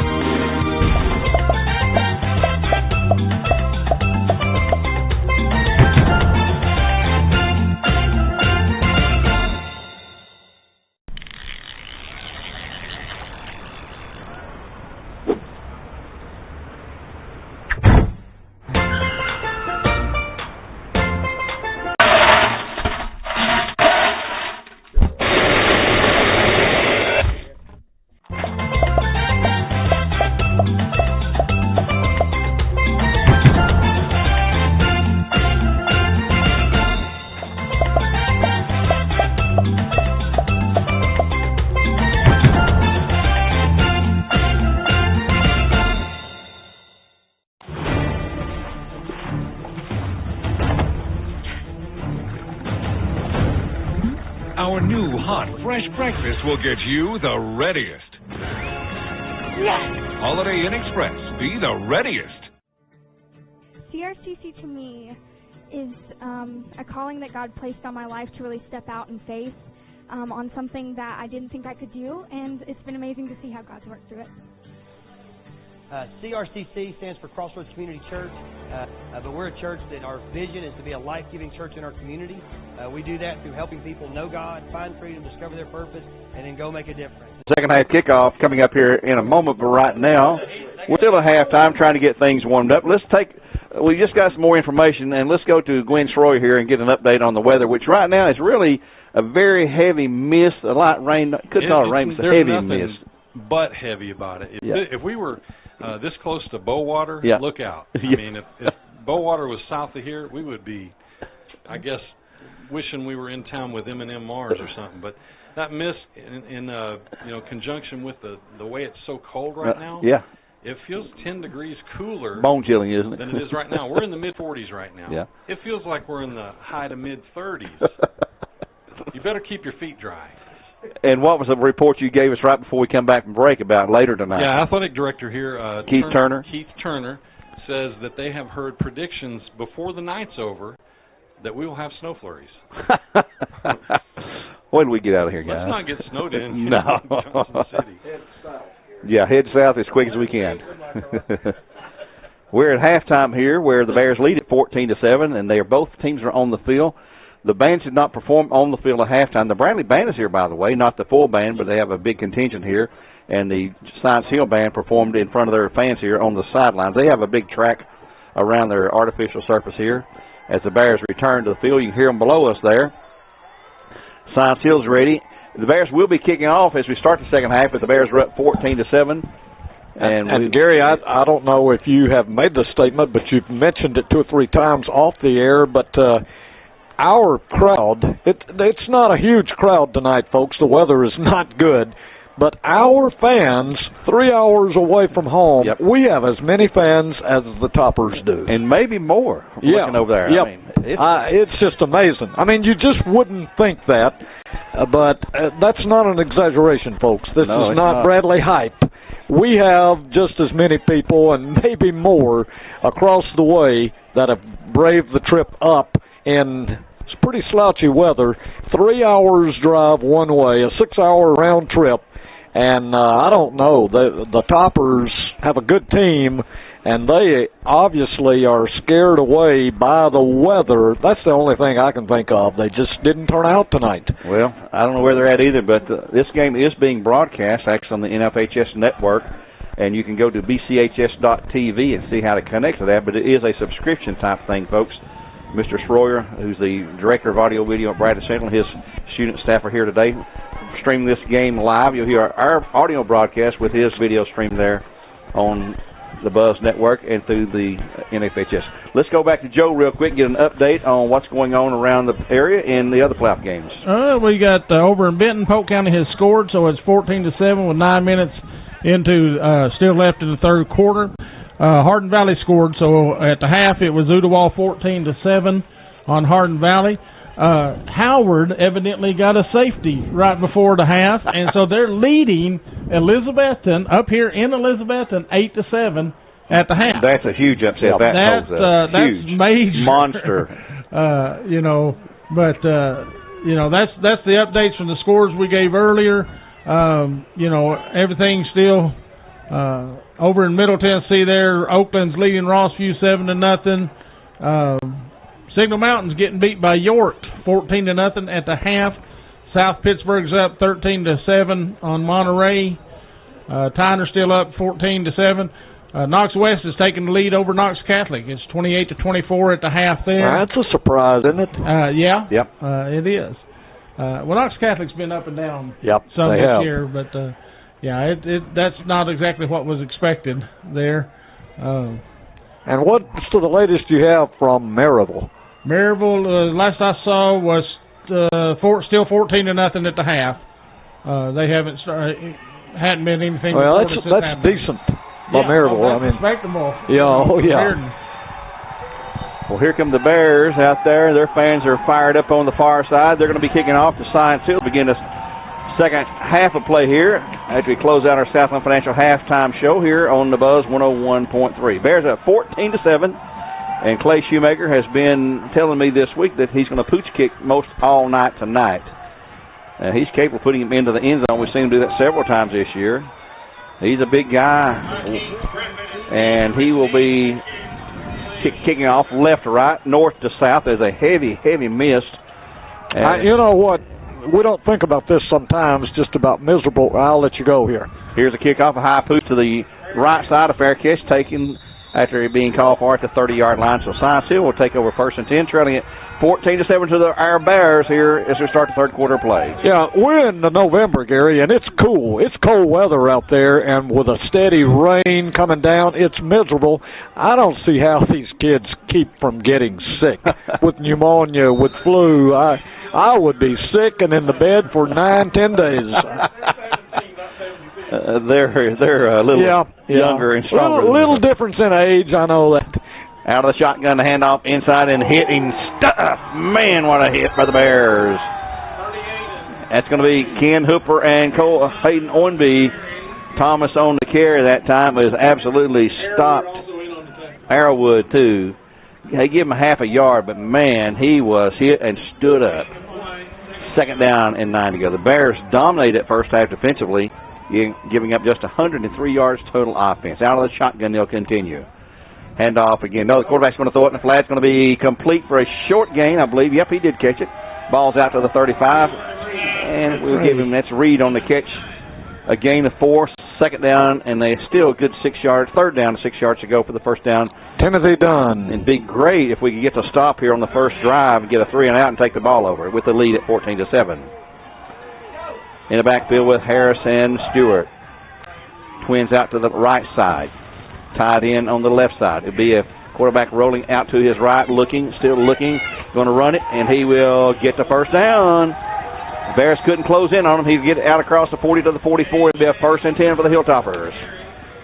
Yep, that's one of the better runs right there, and that was one that Stewart kept himself. He is a running threat more so than a passing threat. So the Toppers, on their first possession of the half, will take the first down of the half. They had 8 the first half, so they'll give them 9 here for the game. The snap into the shotgun.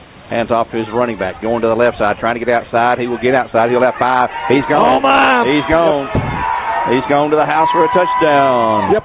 44. Chris Thomas. 56 yards. Thomas broke around that left end, got the corner block, and he took it in easily untouched.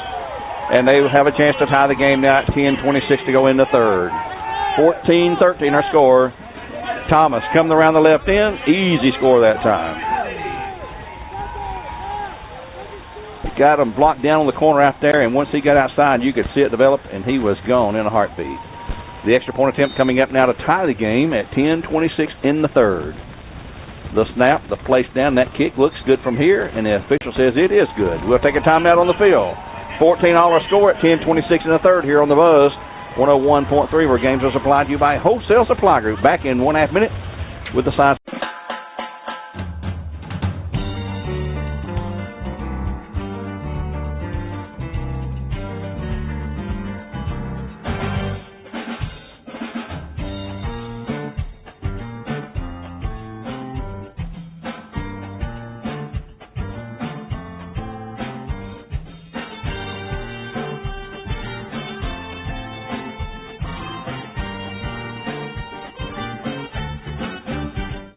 Two, one. Well, Earl, that didn't take long. No, 4 plays, 69 yards, and they're back in this ball game. 14-14 deadlock. 69-yard drive, 4 plays. With the big one, of course, Chris Thomas just broke it, 56 yards to pay dirt. 1:34 was the scoring drive length. Here's a long kick into the end zone. It'll be unreturnable. In high school football across the nation, you cannot return a kick out of the end zone. They'll bring it out to the 20-yard line, where the Bears will take over 1st and 10 down a tie game, 14-all here in the third quarter play from Science Hill High School. The loser tonight will end their season on this field, one of these two teams. The winner will take on the winner of Maryville and Bearden, and right now Maryville was winning that game over Bearden, and a game, was it what, 14-0. Maryville was ahead at halftime of that game being played at Maryville. Here come the Bears with McClear in the backfield, of course, with Standifer. Twins left and right side for the Bears. They'll stay in the shotgun as they have done most all season long, with a few times under center. The snap to Stanford. He'll hand off to McCleary. Into the middle he'll come this time across the 20, a couple of yards, maybe the 22. It's going to be second down and about 8 to go. He had a field day, over 100 yards rushing that first half. Big chunks of yards he ripped off there. One of his, probably his best game of the season so and far. Carried 16 times in the first half. Second and 8 coming up to the Bears now. They'll have the same alignment with McCleary to the left hip of Standifer. Now he'll switch over as they change plays at the last second and staying in the shotgun. He'll take the snap, throws out in the flat, going to be complete to Saylor Clark. Saylor will be the 25. Saylor will be close to the first down, and he will be right at it. He'll stay in bounds. He's going to stop him. Looks like just shy. Yeah, about the 20. Players have us locked. Yeah, I thought he went out of bounds. Had to be. No, he's in bounds. He kept the clock running, guys. He's a half a yard shy. 29. Going to be third and just a half to go at the 29 and a half. We need the first down here, guys. Going to stay in the shotgun. I thought he might go under center this time, but no. At least Stanford probably carrying the ball here, I would guess, on this play. And Sancio nearly jumped off. Now the Bears will change the play one more time. Third and very short for a first down. The snap to Stanford. He will carry it to the right side, and he will get it. He got across. He's there. It'll be a first down because he hit the 30-yard line if the spot's good. And we'll see. We can't see. We're blocked from where they placed it down. I don't know about, I don't know. Fourth down. Did not get it. Got a bad spot on that one, guys. Yeah. Going to be fourth down. The Bears will maybe kick it away. We'll see. Maybe kick it away. Yeah. Yeah, it started at the 29, and no gain on that? Got to touch the 30. Yeah, but he gained some yardage on that. In punt formation, here's the snap. He thought about it, but he's going to kick it away at the 40 to the 35, and a good roll down to the 30, inside the 30, all the way down to the 27, 26-yard line from the 29. A great punt again for Sandifer on a Cleveland Utilities power punt. 27, they're going to mark it 27. 27, yeah. So the Toppers will take over in a tie game 14-14. 23 and 21, 44 yards on that punt. Good roll there. 8:51 in the third, tie game 14-all. They'll start working right to left again. That is south to north as we watch the game. And let's see what kind of alignment they have. Twins out to the left side. They got the big guy at the halfback position with Stewart. The snap. Stewart will keep it himself, roll to the right.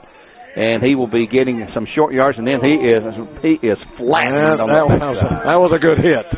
He's going to have a yard or so, but it's going to be second down now. That's the problem you have when you have a running quarterback. He's going to take some hits, and boy, Stewart just did right there. Give him a yard and a half or 2 yards. Second down and 8 to go, we'll call it. Second and 8, the ball at the 29-yard line for the Toppers in their territory. 8:21 in the third. 14-all our score. Stewart ready for the snap. He'll take it. Hands off. No, yep, he'll hand off to Thomas. And Thomas will not have much up to the 30 maybe. And it's going to be V.J. Garth, and Thomas limps out of the game. Is that Thomas limping off? No, that's not number 9. That's number 6, so he's out of the game right now. It's going to be third and still about 7.5 to go. Third and a long 7, short 8 to go for the first down for the Hilltoppers. Ball just at the 30-yard line. Out of the shotgun, they will continue. The snap to Stewart, rolls to his right. Looks out, and Flash going to throw out there over. It's going to be complete. Got it. In the seam, and a great catch. Falling down, he'll catch it for a first and 10 at the Topper 49-yard line. That was a great catch. Yeah, that's Santiago, Josh Santiago. Boy, when they had to have it, third down and 7, and they come up with a huge play right there. That was a big, big, big catch. Out to the 48-yard line, first and 10 for the Toppers now. And they're on the move with their second possession of the half. They scored on the first to tie the game.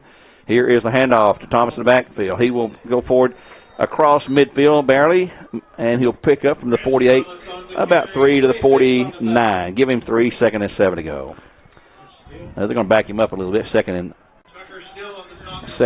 8. Tucker still on the tackle for Bradley. Ball just across midfield in Bear territory. Stewart looking to pass again. Throwing out in the flat. It's going to be complete for another first down at the 41-yard line. It's going to be Santiago again at the 41-yard line. A first and 10 for the Toppers at the Bear 41 now. They're on the move again. They moved their passing game up a little bit. Didn't pass very well in the first half. Had 12 yards passing. And right now, 6:53 to go in the third. We're tied at 14-all. First and 10 now at the Bear 41. Thomas in the backfield with Stewart. They'll move Thomas up to the left halfback position. They'll have Twins out to the right side and hand off to Thomas. He's got 5. He's got 10. He's got a first down. He will not go down. He's down to the Bear 30-yard line. Another first and 10 for the Toppers. He'll gain 11 yards from the 41 down to the 30-yard line. Are you having trouble keeping up with the stats over there? Sure. 11-yard gain for Thomas that time. He is a load. He's a junior. The quarterback's a junior. The wide receiver, their leading key players are all juniors. The snap to Stewart. He will roll himself to the left side this time, trying to get out around the corner. He will get some yardage down across the 25. They'll say he stepped out the 22, I believe. A good gain of 8 down to the 22. So it's going to be second down and 2 to go. Yep, 8-yard gain down to the Bear 22 as they are relentlessly moving the ball right now. The winner plays Beard and Maryville winner next week. Maryville was up 14-0 at halftime of their game being played in Maryville. The loser, well, you've had a good season, but it's over. Handoff in the middle of Thomas. He will have yardage, and he'll be hit and spin 3. He's got the first down inside the 20 to the 18-yard line. 6 minutes to go in the half. 4 yards by Thomas. Yep. They're finding their running game now. Yep. They were running good to start with, and we shut them down, and then they got made some adjustments at halftime, and right now their running game is being effective for them. So 1st and 10, they play the balls at the 19-yard line in Bear territory. They'll take the lead if they score this time. Stewart awaits a snap, a low snap. He'll roll to the right himself, trying to get out there. He will get outside, and he's got good yardage. He's going to have, there's a flag. That's going to be on them, looks like. Holding. Come from the back judge that time. Stewart on the carry. He'll have pretty good yardage, but let's see what the flag is about. Typically, that's going to be a hold out there. He's trying to get around the corner, probably a teammate was trying to help him out. Here comes a signal from the official. And these are Knox Association officials holding Science Hill, so bring that back. 10-yard marker off the spot of the foul.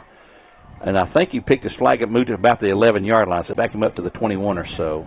No, it's further than that. Yeah. 23-yard line. So it's going to be 1st down from the 23. It's going to make it 1st and about 14 to go.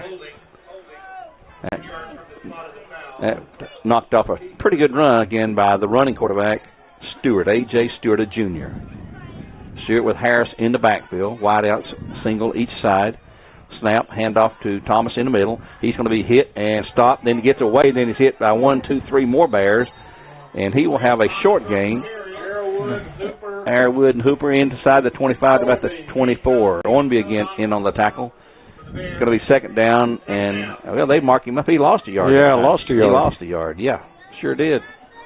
Back up the down marker. It's going to be 2nd down and a good 14, nearly 15 to go. And now they move the ball up about a half a yard. So the ball is at the 24 and 25. 2nd down. We need a turnover here, guys. The snap to Stewart. He will hand off to Thomas, and he's going to try to get around the right side. He's going to step forward. Oh, my goodness. He's going to found a hole. And he's going to have a good game, but not a 1st down. He's down to the 11-yard line, a gain from the 25, a 14-yard pickup, but he's going to be short. They've got to get, he's just going to need a yard or so. It's going to be 3rd down and about 2, it looks like. Yeah. 3rd and 2 from about the Bear 12. Certainly 4-down territory, of course. I don't know. They've got a real good kicker, too, in case they need a field goal attempt. The handoff to Thomas into the middle, and he will get the 1st down easily inside the 10 to about the 7. It'll be down to the 7-yard line. 1st and goal coming out for the Toppers now. 4:04 in the 3rd period of play. Our score is 14-14. Where is it? 7, isn't it? Yep, 1st and goal at the 7. Stewart remains at quarterback. Harris will hand off to him into the middle. He'll go inside the 5 down to about the 4-yard line, giving him a couple. Going to be 2nd and goal at the 4. He is such a quick man to hit the hole there. If he sees the hole, he hits it and he's gone. We're tied at 14 all, 3.5 to go here in 3rd.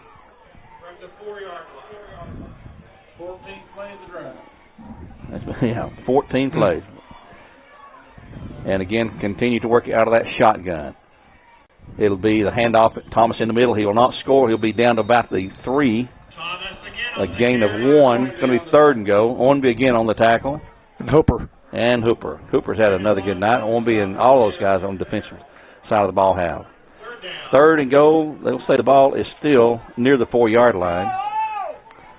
And we'll be interesting to see if they don't get a touchdown, if they'll try to go for a field goal or try to get the 6 points.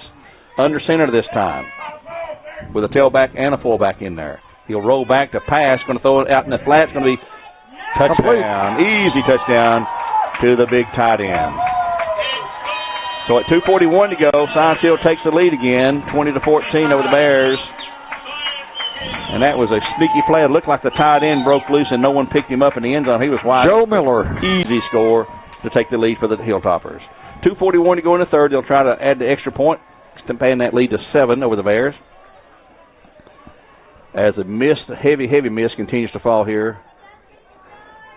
Really, it's a rain and sitting down the lights here. The kick is up and it's good. With timeout on the field, we'll take a break here on the Buzz 101.3 and return in 1/2 minute with a kickoff. With the Bears now trailing 21-14 to Johnson City, where games are played.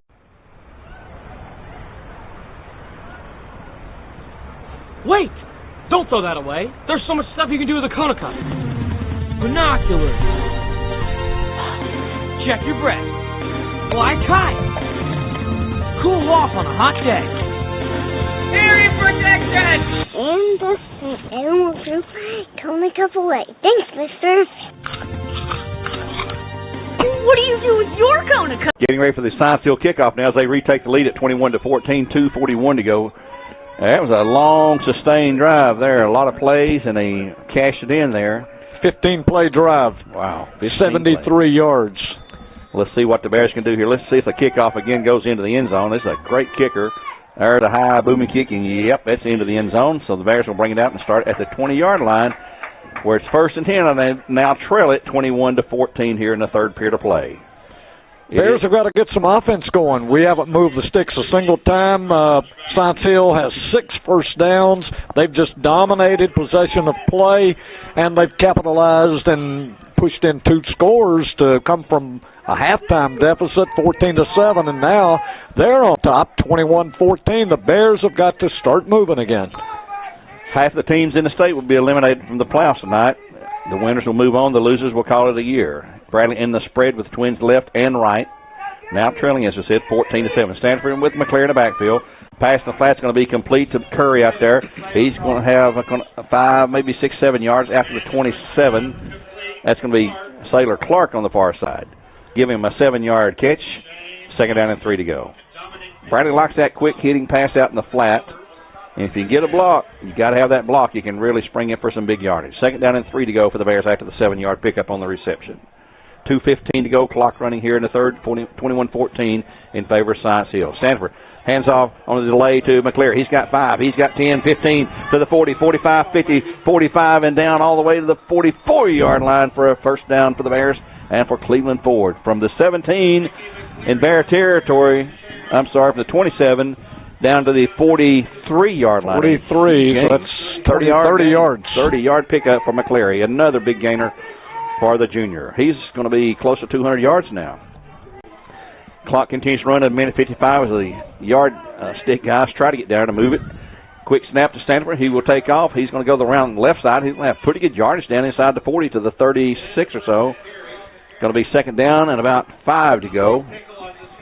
Mark him out at the 37-yard line, and he did get out of bounds to stop the clock over there.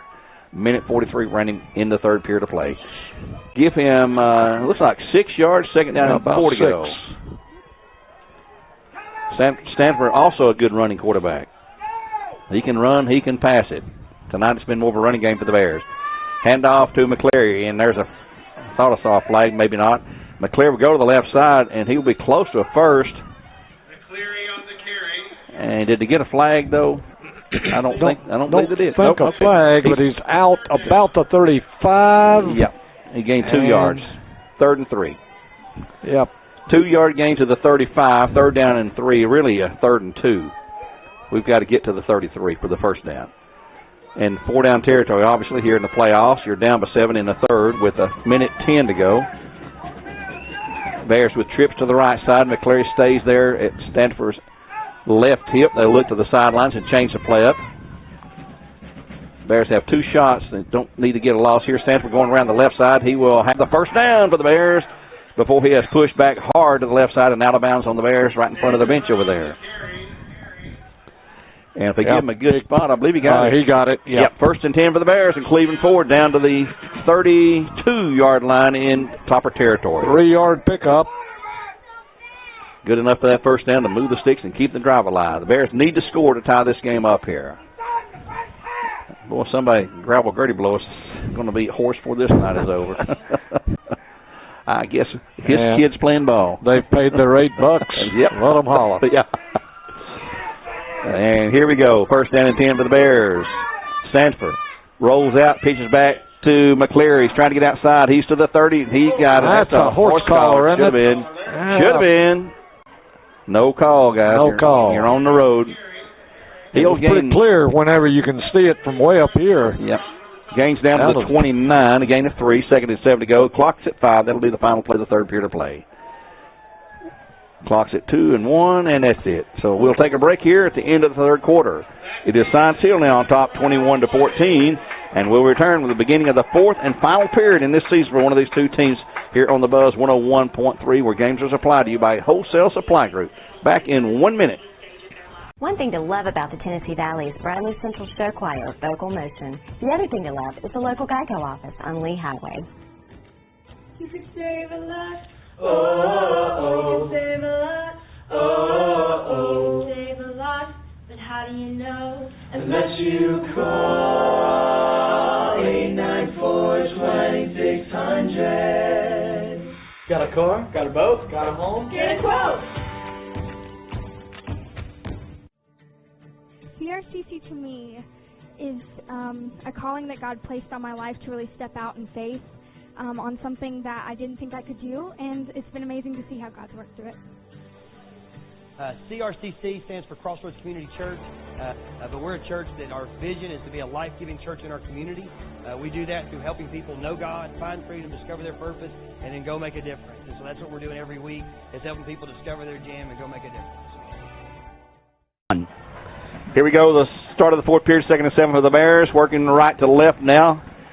It'll be a man in motion. Curry, high snap again to Stanford. The snap will go to McCleary, trying to get outside, and he does. He's got the first down on sheer willpower and brutish strength, blasting through there down to near the 20-yard line. From the 29, he will pick up yardage down to the 21, I believe. 22, they're going to mark it. And that will be another... first and 10 for the Bears and Cleveland Ford. First and 10 at the 22-yard line of the Toppers. As the clock didn't start there to start the fourth period, we've got another clock issue. Clock did not start. And the guy over here is totally lost. He has no clue. They run a play, and he's waiting to run the play. He's talking to him on his microphone here. Joe, you got an update? Yeah, Maryville's up 21-0 on Bearden in the fourth quarter. It's still 14-7 at the half. Was the last score from Udawal. Udawal being up, and the Farragut is up 42-7. Stanford calls his own number, goes off the right side, and has some yardage down across the 20 to the 17. Gwen Schroyer, let's see down there. You're a technical guy. Can you fix that scoreboard clock down there and make it work right? Can you help us out there? I'm thinking there's a switch somewhere, or a breaker, or a fuse. Well, the gentleman controlling it sitting up here beside of me, and he looks like he's in another world right now, to be honest about it. Here we go on 2nd down and 7 to go for the Bears. Pass out in the flat's going to be complete to Sailor Clark. He's to the 15. He's down to the 10. He's down to the 5. And he's going to be brought down at the 3-yard line. Yep, 3-yard line. Go Bears. A huge gain for the Bears. A first down for the Bears and Cleveland Ford from the 12 to the 3, a 9-yard pickup. We'll call our first down to go. Well, Gwen, you'll have a ringside seat for this one. This is going to be nice. I'm standing right on the goal line. You make sure if he gets in there that we get the call, okay? You got it. 10:55 in the game, 21-14 in favor of Science Hill. Bradley now under center with Stanford. He's got two backs behind him to push the ball forward. He will hand off, though, to McCleary, and McCleary goes down and into the end zone. Touchdown, Bears. Nice blocking. They have had some excellent blocking by the line tonight. And now the big attempt to tie the game will come from the toe of Clay Shoemaker. 10:43 in the fourth, 21-20 our score. The Bears now trail the Hilltoppers by 1. They led at 14-7.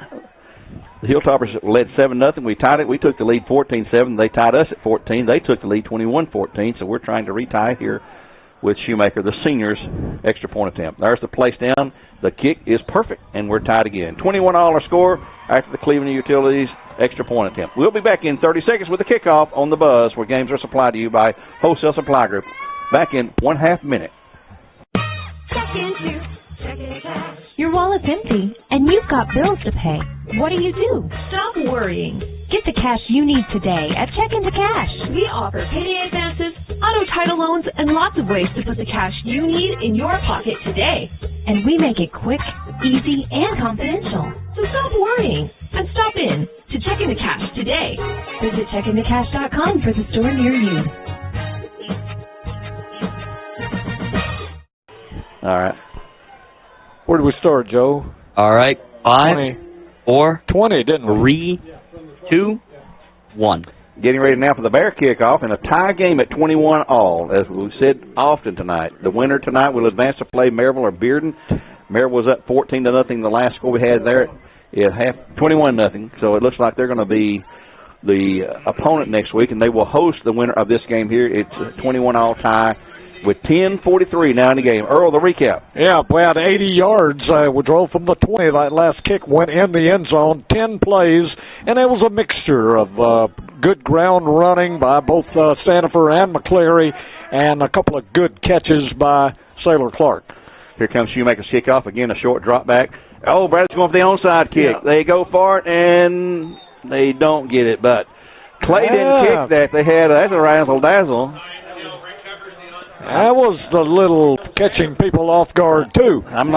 Stanifer was doing the kicking. Okay. And completely caught everybody off guard, and the Bears had an opportunity, but their one player that it was kicked right directly toward was sure-handed and fell on it immediately. Boy, if he'd bobbled that any at all, the Bears had two guys right there. Science Hill, perfect field position now. At their 46, they begin this drive. First down and 10, a tie game at 21 all, 10:39 in the fourth period of play. Thomas trying to get around the right side. He will have some yardage up across midfield down to the 48, looks like from here. A gain of, let's see, from the 46 to about a 5-yard gain. Well, with 10 minutes to go in the ball game, you got to have some supreme confidence in your defense to pull a stunt like that, because you're giving the ball in an excellent field position to the Toppers.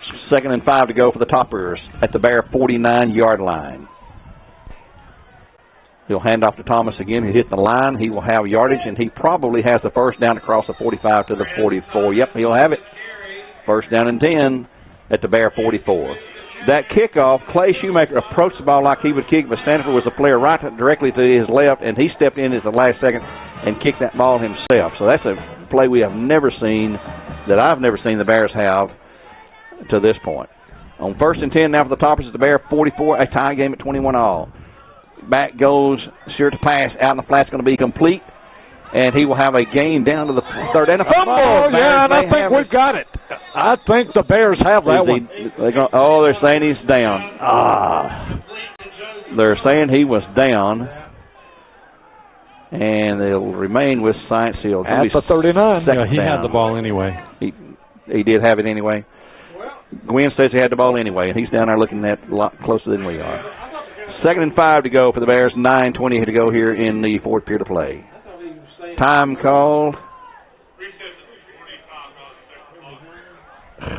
5 yards. That referee's got a mic on, guys. Did you know that? I've not heard it till just then. Oh, yeah. He's been using the whole game. 9:15 to go. They will run the clock now. The snap. It'll be the keeper by Stewart, and he will be getting close to the first, but he'll be shy just a little bit down to the Bear 35 from the 39. A 4-yard gain. It'll be 3rd down and 1. 3rd and 1. Gwen, did you say the receiver that time had the ball anyway? He definitely had the ball. Okay. I mean, it looked like he dropped it, yeah, and may not have had it at the beginning, but he ended up with it. All right. Well, you got a lot better look down the field than we do. Okay. 3rd down and 1 to go for the Toppers at the Bear 35-yard line. The snap, the handoff to Thomas in the middle. He's got the first and threw for more down past the 30, down to the 28-yard line. A gain of 7. Going to be 1st down and 10 for the Toppers. Tackled by a whole host of Bears in there. Arrowwood along with Parker Johnson. And they'll have the sticks moving. And at the 28, they'll put the ball down for the Toppers. Tied at 21 all with 8:28. Boy, these are big, big drives right now for the season. To win it or end it. Staying down that shotgun. Stewart. Long count. There's a snap, the handoff to Thomas, trying the right end this time. He'll have some yardage down across the 25, down to about the 21 or so. A gain of a good 6. Let's see where they back him up. Maybe the 22-yard line. 22. Yeah. Going to mark it. Give him 6 yards. 2nd and 4 to go. 7:55 in the game. Getting to the point now where they score, you better score your next time. Yep. That may have been some of the thinking in the onside kick there, that, hey, we need the ball right back. We got to have it. Stewart has Thomas at the tailback position now. The Bears showing blitz. They've masked the line, and they'll hand off to Thomas. He'll try to hit the middle of the line. He'll have yardage down to the 20. and just across the 20 to short of the first down. And there's 15 on somebody. A couple of flags. That's going to be 15 on somebody, or maybe offsetting. I don't know. It's going to be 15 on somebody because of the nature. They're backing up. It's on Science Hill. Yep. It's on Science Hill. That coming at a perfect time. Yes, Personal indeed. foul. 15. Take that. Did you see what happened on that play, Gwen? Just looked like some roughhousing underneath. Just roughhousing, okay. Yeah, 2 flags came flying immediately. It wasn't just one official. Oh, that's a kind of make a coach pull his hair out. Yeah, that came at an inopportune time from the Toppers' standpoint. Boy, the Bears will take it. Back to the 35-yard line. It's a huge loss. It's going to be second down now and about 15 to go from the 35. They've got to get down inside the 20. Should be third down, so that's a dead ball. You're right, Joe. Should be third down, I believe. Yeah, it is on the side. Yeah. This score, now they've got the scoreboard right. Third down and good. Looks like 17 to go, actually, now that we look at it. They've got the sticks up. Got to get to the 18. Yep, third and 17. Boy, that could be right here is a huge play because this could make end the drive if we can hold them here and force them to do something. Out of the shotgun, they'll continue to snap to Stewart. He will. That's going to be Thomas on the almost a direct snap. No, it's going to be fourth and very long. Fourth and about 16 to go. He's inside the 35 to the 34, so give him 1 yard. Bears defense trying to rise to the occasion right here. Tough call here for the quarterback or for Science Hill. You got 4th and 17. You're at the Bear 34. Do you have a 17-yard play? Do you punt the ball away? Let's see what they do here. Bradley. Oh, they're going to go. They're going to go for it here. Tie ball game. Yeah, they're going to punt it. Oh, they jump, or we jump. Somebody jumped. It doesn't matter. It's 5 yards on somebody. It's on Science Hill. Yep. We'll move them back. It up 5 more. Boy, our fans are vocal over there. And folks, we mentioned earlier, we got as many people here, maybe more than Science Hill does, believe it or not. Back to the 39. 5 more yards. We'll take it. Toppers. 4th and now over 20 to go for the first down. Back to the 39-yard line. And they're backing up into quick punt formation like they did before. Quarterback steps back. Here's his kick. Little boomer. Going to go and hit and bounce into the end zone. So it's going to be a touchback, and we'll have it at the 20-yard line. That works out perfect for the Bears. And the defense again, Earl, has risen to the occasion to stop the drive. And the penalty hit there, too. Yep.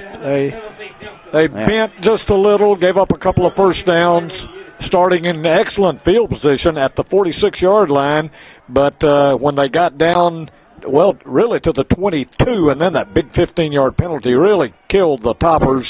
And they had a couple of plays there, but, hey, worked out very well for the Bears defensively.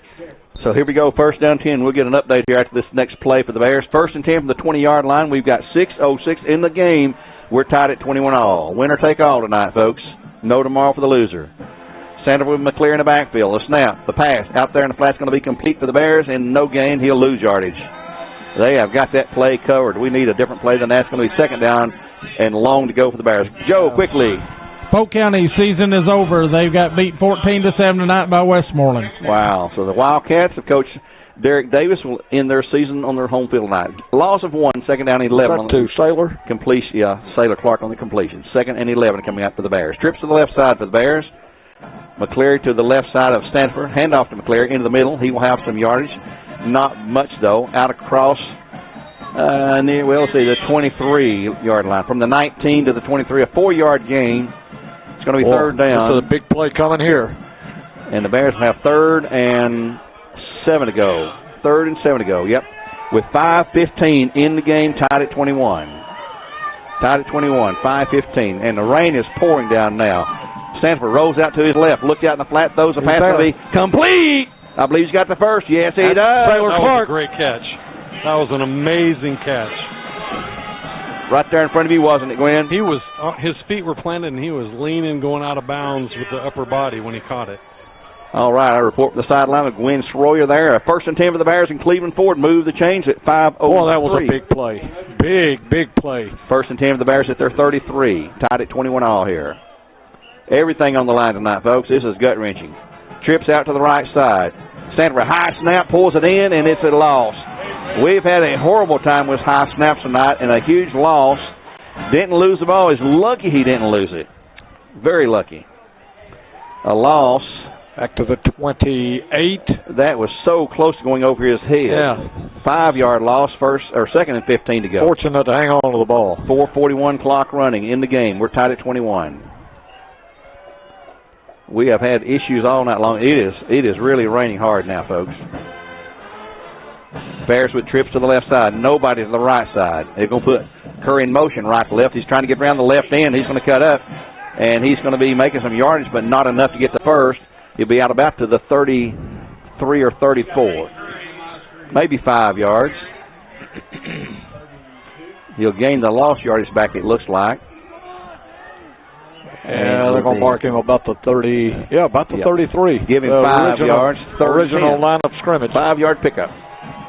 Here we go, a big play here with 4:20 to go. He did get out of bounds. The clock stopped at 4:20. 3rd and 10. Huge, huge play coming up for both these squads right here. 3rd and 10. Bears with twins each side. McCleary takes a snap. Back, looking, throwing. He's going deep. He's going deep. He's got a man. There should be a flag. Yeah, he was held. Oh, no flag. He was held. Let me tell you. He's still and holding. You can hear the bear. He was holding him. Yes, he was. Trying to run. He couldn't get there because he had a 170-pounder on his back. I'm sorry. 4:12 to go here in the game. The clock did stop at the incompletion. We're tied at 21. The Bears will punt it away. Stanford back to punt. And, boy, we need some good field position here. We need a good boomer out of him this time if we ever got one. Here's a good snap. Here's the kick away. Not a long one. It's going to be sort of short. It's going to get a roll. And going to hit out of bounds. And out of bounds at the 40-yard line, right on the 40. 1st and 10 as we come back in 30 seconds with the first drive of this. Back in 1.5 minutes on the buzz. 4:04 in the game. CRCC to me is a calling that God placed on my life to really step out in faith on something that I didn't think I could do, and it's been amazing to see how God's worked through it. CRCC stands for Crossroads Community Church, but we're a church that our vision is to be a life-giving church in our community. We do that through helping people know God, find freedom, discover their purpose, and then go make a difference. And so that's what we're doing every week, is helping people discover their jam and go make a difference. On 1st and 10, the carry for the quarterback results in a loss for Science Hill. He will lose 3 yards back to the 37. Call it 2nd down and 13 with 3:47 the clock running. It is pouring rain here now. Hooper, Arrowwood, a bunch of guys in on the tackle that time. Ken Hooper's name's been called a lot tonight. 2nd down and 13 to go at 3:33 to go. Tied at 21 all here. They'll have twins to the right side. Harris in the backfield with Stewart. They'll switch him to the left side now. The snap coming up. Here it is. Hand off to Harris, trying to get across the right corner there. And he's hit, knocked back, and hit, and stopped, and still going, and finally brought down. He'll back to the line of scrimmage. The original line of scrimmage is going to be 3rd and right at 10 to go for the first down, though. 3:10 in the game. Garth on the tackle. Looks like we all said Parker Johnson, and still in on the tackle as well. I'm going to give him the 41. Give him 1 yard. 3rd and 9 to go. Here's the play, folks. 3rd and 9 with 2:55. 3rd and 9. If they don't get it here, they'll have to punt it away, you'd think. Yeah. But we can't let them get close to the first down either. Passing situation, obviously, it seems like. They're not calling time. They're going for it.